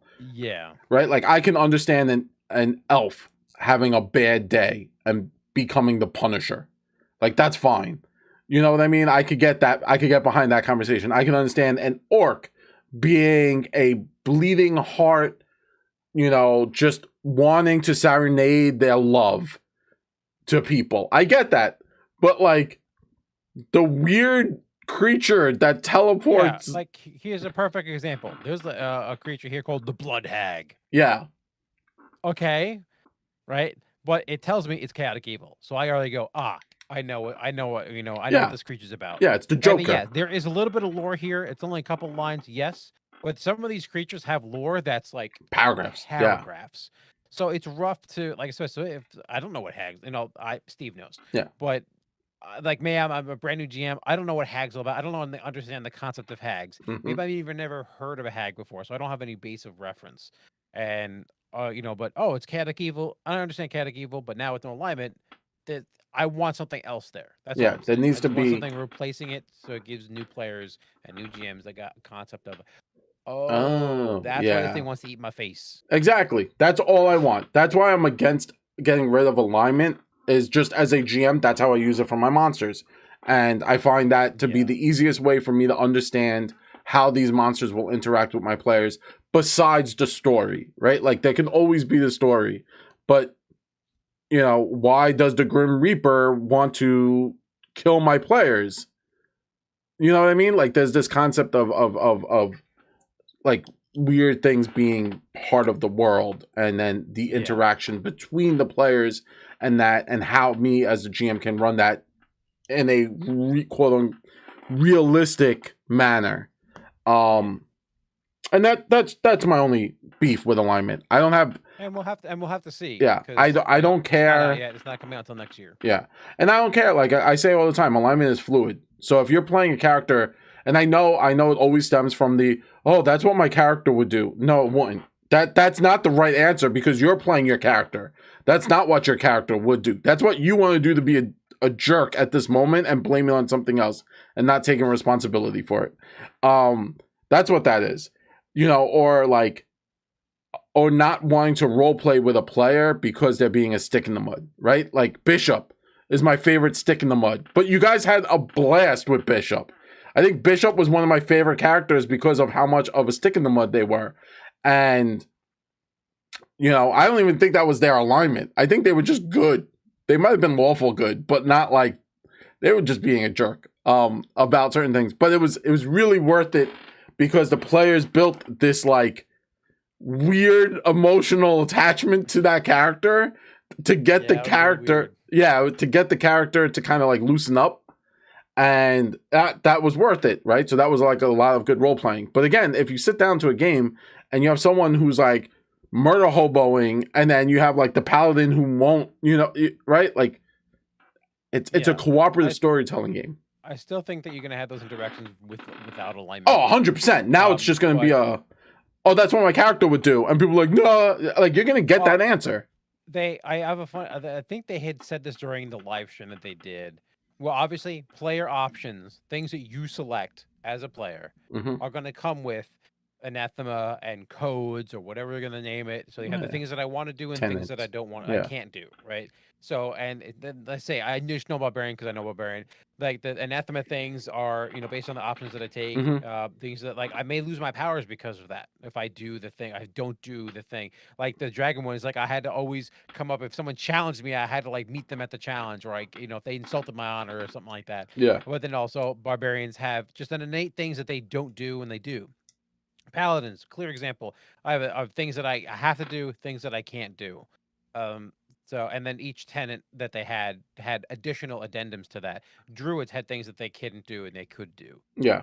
So I think they're going to add those as well as part of your player options. Like I picked Druid, I can't wear metal armor, and I pick this option. Well, it means I can't do this or I must do that. But they're also going to come up with like in character creation. Now, like I said, this is more speculation than me, but I think they kind of mentioned something around this concept where in 5th edition, when you make a character, you pick bonds, ideals, flaws. Yeah. You build stuff into your character, and it doesn't have any mechanical benefit. But this is things you can pick or things you can come up on your own and say, like, this is the base level personality. Because we're not really using alignment anymore. We're using a base level personality, we're using these bonds and all these concepts.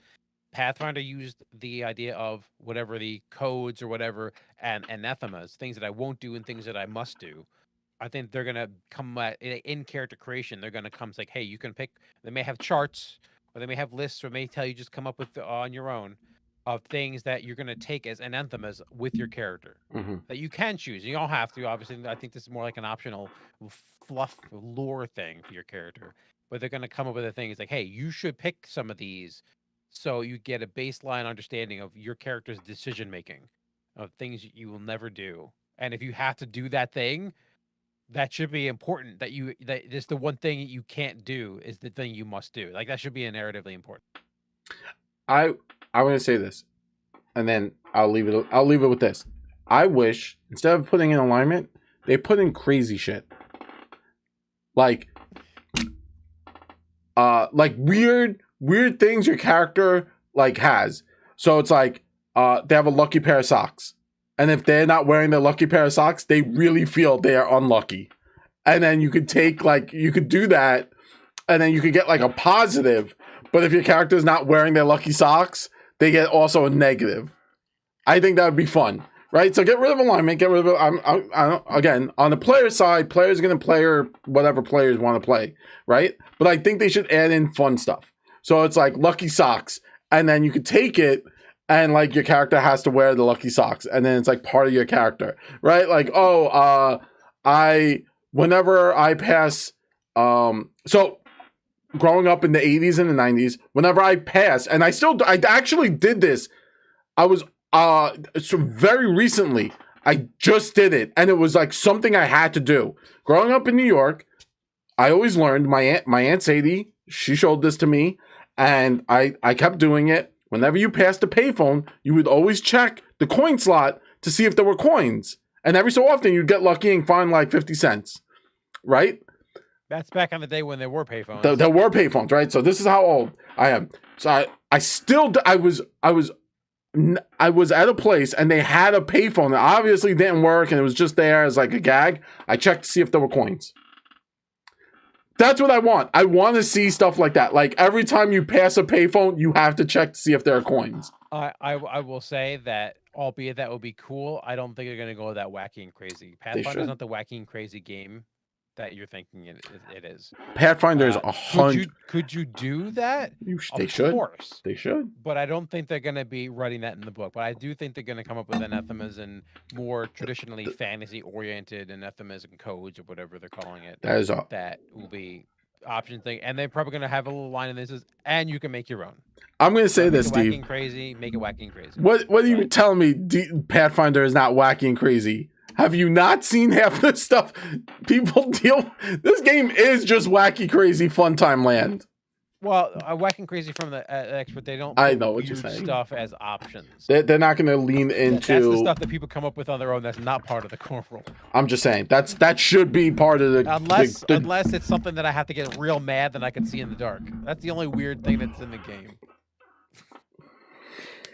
I get so mad that I see better. You talk about wacky crazy, man. Talk about wacky crazy. My character gets so mad, I gain dark vision. Dark vision. And then I also can smell better later. And then I smell things better. What? Like when I'm like screaming my brains out. Like, I've actually heard, like, so this is an actual thing I've heard from veterans, especially from the Vietnam War, there were accounts, right? Of soldiers. Actually, one of the first senses that started to become heightened was their sense of smell. They could start to smell people. And that's an actual thing. You can look it up. It's one of the most developed senses we have. And then they said well beyond taste. Oh yeah, taste is not. And you lose your sense of smell, you lose most of your taste. Yes, and they said their sense of smell would start to hyper develop, and then they could smell their whatever, right? So I don't understand why dark vision comes before smell, right? Like just it should have been smell and then dark. Like I would have been like, fine, we're ready here. I will say that's probably a purely balanced decision. Fine, because having an imprecise sense is a better thing. Sense is more powerful than not. Especially because that's a rule thing. That's a rule thing. Yeah, no, because you get hit with blindness and then you're like, oh man, I can't see. I can still smell you, but I can still smell you. You're 100% right. No, I get it. Yeah, but honestly, still, it doesn't make sense. It doesn't make sense. No, that's part of the weirdest. Everything beyond the stuff like magic is magic, right? Magic is always going to be weird. Because it's magic and it's something we have. Yeah, but everything else is like normal for the world. That's the one weird thing. But they're not going to put it like always check for loose change around. That should be a rule. Yeah, they're not gonna. Yeah, that should be the hobo totem for the barbarian. I still do it. That's the problem. I still do it. Like I just did this. Remove most of the payphones, so you don't have to do that anymore. I just did it. I can't like just thinking of it, but like stuff like that. I think they should do, or like maybe like putting in fears. Like I'm scared of water. That would be a cool one. They may incorporate stuff like that. Yeah. In the kind of character creation, kind of like adding additional details to your character, and they're probably going to add stuff like that. But yeah, that they haven't really gone into it, but they kind of passively mentioned it that they're going to do the anathema thing for like just generic character options that you can select a bunch of them during character creation if you want to like use that as a replacement for building out your character. Fleshing it out. I'm going to say this. I think from the GM side, again, I look at things a little different. You look at things from like the rule side. I look at things from the GM side. From the GM side, I think I'm gonna struggle with the like when enemies cast like evil magic, like when something has evil and it hits a good player, right? Like so most of my players, excluding Jeff, because he specifically says, "Hey, sword tech is lawful neutral." I think it's going to be a long. And again, this comes down to having these conversations. My monster hits you with the new evil. Do you take damage? I have a funny feeling they're just going to make it. I think they're going to try to make it easier, not harder. Do you understand what I'm saying? Right? Before it was like I had to check. Oh, I hit the monster. I didn't know what the alignment of the monster was. I hit him with a good spell, or they did good damage. No, I mean lawful damage. It did chaotic damage. I mean on the flip side, from the GM to monster, from GM to player, it's easier for me to know. Oh, you're good. This evil hits you, and you take evil damage. No, my point is I think they're making it even easier than that because you would have to know our alignments, right? Now, obviously you know, but the point is you'd have to like, oh wait, did that character died, and then now you're playing a new character. Oh crap, what's the new character's alignment? So now you have to always have this question of does this damage hit or doesn't it not hit? I have a funny feeling they're going to make it more generic because you just always take this damage. They're not gonna. It's not gonna be a question anymore. That's what I think that they're going with it. Is that you're not gonna have a question of whether this damage affects X player or Y player, or does this damage affect X monster or Y monster? It's just gonna be, do you take it? Are you immune? Are you weak to it? That's gonna be that. But you're always gonna either take the damage, or if you're immune to it, then you're immune to it. Then that's another story. Oh, but you're never gonna have this not temporary damage, but you're never gonna have this. I think question. There's never going to be a question of whether you take it or not unless it's an immunity. Yeah. So you're gonna get less issues where like, oh, was I supposed to take that damage from last turn? Because technically 4 points of that damage are good damage, and I'm a good character, so I technically don't take that. How much damage did you do? You did 15. I got it's a lot of math. I've seen that happen, especially at higher levels, when you have like, oh, I have this rune and that rune and lightning, and this and that, and then you have all these different damage types, and it gets a little confusing. So I think they're gonna just say angels do extra damage, demons do extra damage. I don't know. I just from my perspective, as a GM looking at it as a GM playing monsters and fighting against my players, right? In those spheres, that's my concern is, are now we removing, or is it just going to be always taking that damage? And then I feel that's weird, because now all of a sudden players are going to be like, well, there's no way for me to ever not take demon damage. Yeah, well, I think that they would then retool the damage to compensate for the extra damage. Or there may be some other method that they're like, oh, well, you worship a demon deity, so you don't take the demon damage. They may have another thing where it makes it just as complicated. Well, I wouldn't say as complicated, but it keeps that idea of like certain damage only affects certain people. Yeah. But instead of calling it law versus chaos, good versus evil, it's like a new type of damage. Yeah. And that's what the retool comes back into. Some spells would do this new type of damage, or some spells will have a tag that says, oh, if you're of the opposite tag, then you take bonus damage or something. Well, I think they're going to figure out something where either it's just going to be less confusing, more generic, everything just takes everything, or they're going to come up with a new type of damage to replace the old system, so nothing actually changes. It's just new words.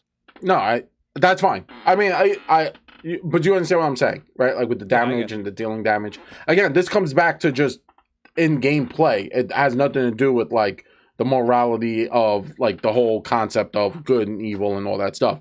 It's coming from the perspective of gameplay. And that's my question is like, how is this going to affect gameplay as we're playing? We don't know. It will come out in the shake. I just hope it just does. Wait a couple of months for this to come out. I think. Yeah. Well, yeah, we got PaizoCon. Obviously, they're going to do a whole conversation there. I don't think they're doing a play test. I would not believe they're doing a play test of anything, because nothing is really changing enough for it to be play tested. That's also a concerning factor. Is they may do a play test of like some of the classes that I don't know. They haven't mentioned it. Right? They haven't said anything. And more will come out. More will come out during PaizoCon's thing. But it'd be cool to have them talk about Champion as a playtest. Who knows? Like that's also a concerning factor is, so many rules are things are being tweaked. How will that play? And if we're not doing playtest, then the first barbarian did not look like the barbarian in the book. Well, at this point, we now have a solidified set of rules, so I think them tooling it, they'll be better equipped to handle any changes, because the system now is set. Because before, the system even wasn't set. Oh yeah, it was very fluid. Point. Yeah. So now the system is hard coded into this, and then we're only changing in these couple of things. Now we know that only these couple of things affect that class, champion. Okay, how do we fix that to work with this system to make it equal to all the other classes that now we have? So. No, yeah. With that, I think they'll probably be less likely to do a playtest, because they'll be better equipped to know what changes are gonna, like how it's gonna play out. But who knows? I'd always go up for playtests. Yeah, I'm down for more playtests. I want them to do playtests, but if they're not, I understand. No, yeah, I mean, it's at this point. I mean, I always heard it was like 6 months out, for printing.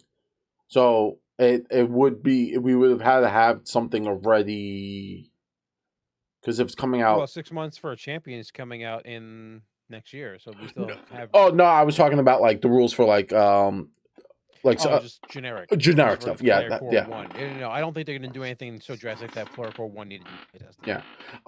And then I want to know. I wonder if we're going to see a Summoner Magus Psychic Thaumaturge book. I hope so. If so many things are changing, right? Like that if so many things are changing, then like where's the, because Magus is a great class. I know that's one of your favorite classes. Summoner, I know that was Trevor's favorite class. Yeah. I'm a huge fan of the Thaumaturge. I think that's a great class. Psychic, I've heard great things about, but they do use a lot of spell focus points or spell points. Yeah. So I want to know, like, obviously, but they already have something baked into their class, so they get 2 focus points back on the I think on the rest anyway. Yeah, I want to say that comes up at level 1, so I think they're already leaning towards that concept where focus points are going to be something you get back all the time. More so than before. Yeah, obviously we're going to have to see how that interacts, right? Because there's always the patch, and then there's the patch to the patch. Right, we're gonna patch this, and then all of a sudden, oh man, we need to repatch. Day 1 patch. Broke the game. Yeah, broke the game. Right? remember old school WoW where you could do the rogue stun with the hammers, and then they patched it in like the other class. Like all of a sudden, I played Diablo 3. Era 37 was a real thing. Yeah. You know what I mean? Like I think it's gonna come out. And then, like 6 months later, there's going to be an errata. So, like, and then there's always erratas because there's always printing errors or miscommunication. No, I understand that, but you know what I mean? Like the day 1 patch, and then all of a sudden the psychic is destroyed because, like, you get 2 spell focus points back, and then people are like, my psychic did that already. Now I'm sad. Do I get 4? So I have a funny feeling that some of the things that are the newer classes aren't going to really see too much changes.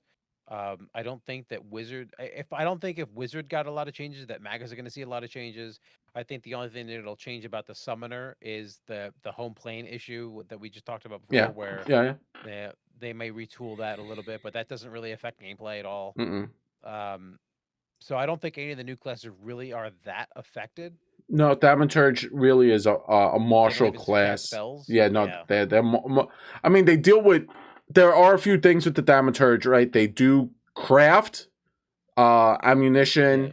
They do craft talismans and scrolls. So but that gets patched already, with the core book 2. So it gets fixed by fixing spells. Yeah, exactly. So the core book 2 fixes that.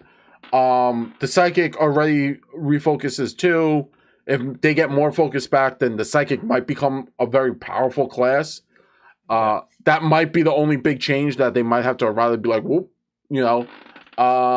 and you know what? The one thing I would like to see. What? The one thing this has nothing to do with any of the changes that they made, but, and this is like this is a big thing, and I don't know if this will break the game or not, but I would love for this to happen. That every major spellcasting class gets some sort of reduction of actions for one type of magic. Or maybe not even one type of magic. Maybe they get one spell. Yeah, we talked about that. If I cast a spell out of a slot, maybe not even a cantrip. It can't be a cantrip. Yeah. But if I want to cast a spell out of a slot, instead of it costing me 2 actions, it costs me 1. Yeah. Well, maybe that's a limited per day thing. But I would love that, because how many times have you play and cast and go, well, I can cast this 2-action spell, but then I can't do this other important thing that I have to do. I never play casters. F casters. I'm old school. That's wishful Steve. Quadratic casters, linear fighters. Give me my linear fighter. I'm just gonna hit you in the face with this sword. Linearly, yeah, just right up in the fotch. So with that, we're gonna hop off. We've exhausted. Yeah, we've kind of talked everything and our opinions about these changes. Yeah, our opinions about these changes. Yeah, I'm excited. I kind of really want to see what comes out. I'm always excited. I'm never against new, right? I'm never against changes. I'm always excited. I want my monsters. I think I'm more excited for my monsters than anything else because I really want to see my monsters. There is that, and we're gonna probably sit down and have a conversation about there was another thing announced, and it's got completely overshadowed by the remaster, and that was the new game that they're releasing that is an action RPG, similar in the vein of Diablo, based on Pathfinder. I forgot what AP they based it in, but it looked really interesting. The concept was a similar action, right? Like think Diablo-esque type video game. And I'm excited. They currently have Is that Red the Pathfinder Adventures. It's that's a Pathfinder card game. No, that's the card game. Video games that I see is Kingmaker and Wrath of the Righteous. It's by BCom. It was announced by BCom, and it's supposed to be a kind of like a I'm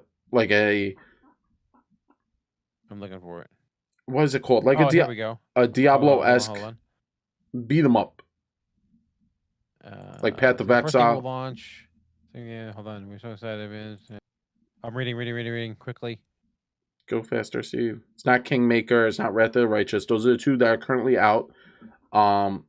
It's by BCom. Yeah, I'm reading an article by Gamatsu. They don't mention a name. They didn't mention a name, but I know that they just announced it. Yeah, so have announced a partnership with Paizo to bring 2 new video games based on the Pathfinder, Paizo's Pathfinder franchise to market. Absolutely love role-playing games. Yeah, I think they just mentioned it, and that they just mentioned it. I don't think they mentioned a name of anything. They didn't say what the name of the adventure, but they did say, hey, it's going to be like a beat 'em up like Diablo or Path of Exile. If you've ever played those, you kind of understand. Yeah, this article didn't go into detail for that. No. No, definitely didn't go into detail like that. So I'm very excited for that. That would be Abomination Vault's coming out. A video game. Oh, a video game. Oh, I think that might be it. Abomination Vault video game. Yeah. I think that might be. I thought I saw that earlier. I think that might be the BCom one. Let's see. Back in April, Paizo Inc. announced a partnership with BCom Entertainment to make a new Pathfinder game. Various adaptations of their beloved fantasy TTRPG, including Wrath of the Righteous. But the first project headed by this partnership will be an adaptation of one of the most popular adventure paths so far, Abomination Vault. Let's see. Abomination Vault will be the very first action RPG. There it is. That is the one. According to the official release, Pathfinder Abomination Vault will be the very first action RPG set in the world of Golarion. The story will roughly be the same as the original adventure path. The group of adventurers delve deep into the Gauntlet Keep, sprawling mega dungeon full of abominations and bad stuff. Yeah. Let's see. These monstrosities are all in service of bad name people who unleash army of bad things you have to fight. Yep. Let's see. Official announcement provides. Oh, yeah, there's a video which I'm not going to watch right now. One of the authors of Adventure Path, James Jacobs, will be alongside with the development to assist with the adaptation. Let's see. It will be a multiplayer co-op game with a focus on a hack and slash combat. In fact, it is because of its hack and slash focus that the team decided to use Abomination Vault as the adventure path. Finally, the project will be coming to Kickstarter. Interesting note. According to BCom, they want to share their own excitement and adaptation along with the project's IP fans from the get-go. Interesting. Yeah, I'm excited for that. Live later this month, and this was released. This article from Tech Raptor was done on May 1st. So sometime later this month, take a look at the. Keep an eye out for that. That's going to be a really. Yeah. I'm excited for that. I'm still waiting. I'm still waiting for the Pathfinder MMO. If you want to. If you're as old as I am, you'll remember that was a working project in the 2010s, I believe. There was an MMO that was talked about. Which one? Pathfinder MMO. It was in the 2010s. I'm an old man. Wow, I do not remember. I wasn't hip on the jive. I was all about that. I was like, oh man, Pathfinder MMO. Check the link in the chat. I put it in there. That's the Kickstarter link that will, if you want to be announced, if you want to get an email when it goes live, click that link there. We're not paid. That's not a sponsorship. I just none of this is sponsored. We literally just argued about whether or not I think a book should come out earlier. And Steve was like, you need to calm down. And I was like, no. You need a slow roll there. So we're not sponsored by anyone. We're hated by everyone. Everyone, just in a general, just a whole as everyone. Yeah, so that's really flow through you. Yeah, something dark side. I think that's it. You know, when the Kickstarter goes live, we'll obviously take a look at it, check out the trailer, have a conversation about it. I think action RPG is the right way to run any kind of game. I think that's give me a beat 'em up. I love that. I will say they have their place. Yeah. That's all I'm saying. They have their place, but not everything really needs an action beat 'em up. And I think it's more akin like an action RPG is not necessarily a beat 'em up. I make the distinction there. Oh where, yeah. Like, Diablo is an action RPG, and then like a beat 'em up is like Streets of Rage. Streets of Rage. Like, they're clearly different. Oh yeah. No, I like the intensity those games can give you. Oh, of course. I do want to see. I'm gonna be playing Diablo 4 in next weekend. It's yeah, happening. Oh yeah, 100%. I am interested to see how it works because I'm just interested. It looks very interesting. I wonder how they'll do classes. I hope they do interesting classes, right? Like if they give you options. Probably gonna have like iconics. Oh.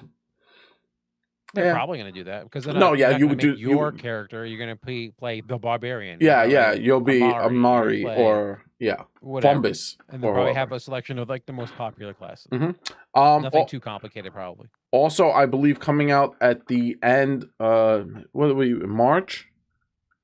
We're in May. May. So I believe in June, the Pathfinder comic book it will be dropping. Oh, check that out. I'm a big fan of the comic series. They had 2 lines or 3 lines already years ago. These years old ones. So check those out. Go back in the day and check them out. And the new series is starting up, and I believe it's a whole Harsk is in it. What's his name? It's not Omar. I want to say it's Omar. It's not Omar. I know. It's the iconic investigator. I know Harsk and someone else. So 2 other new characters. I don't know the iconic investigator's name, sadly. All right, whatever. But just take a look at comic books that are coming up. If you're interested in comic books and you like Pathfinder, you just check them out. Yep. All right. Well, that's we're done. I'm just gonna. There's no log off. We're done. Get out of here. Get out of here. Bon voyage. Have a good evening. Animal. Filthy animal. All right. Night, everyone. Later. You will not be able to reconnect.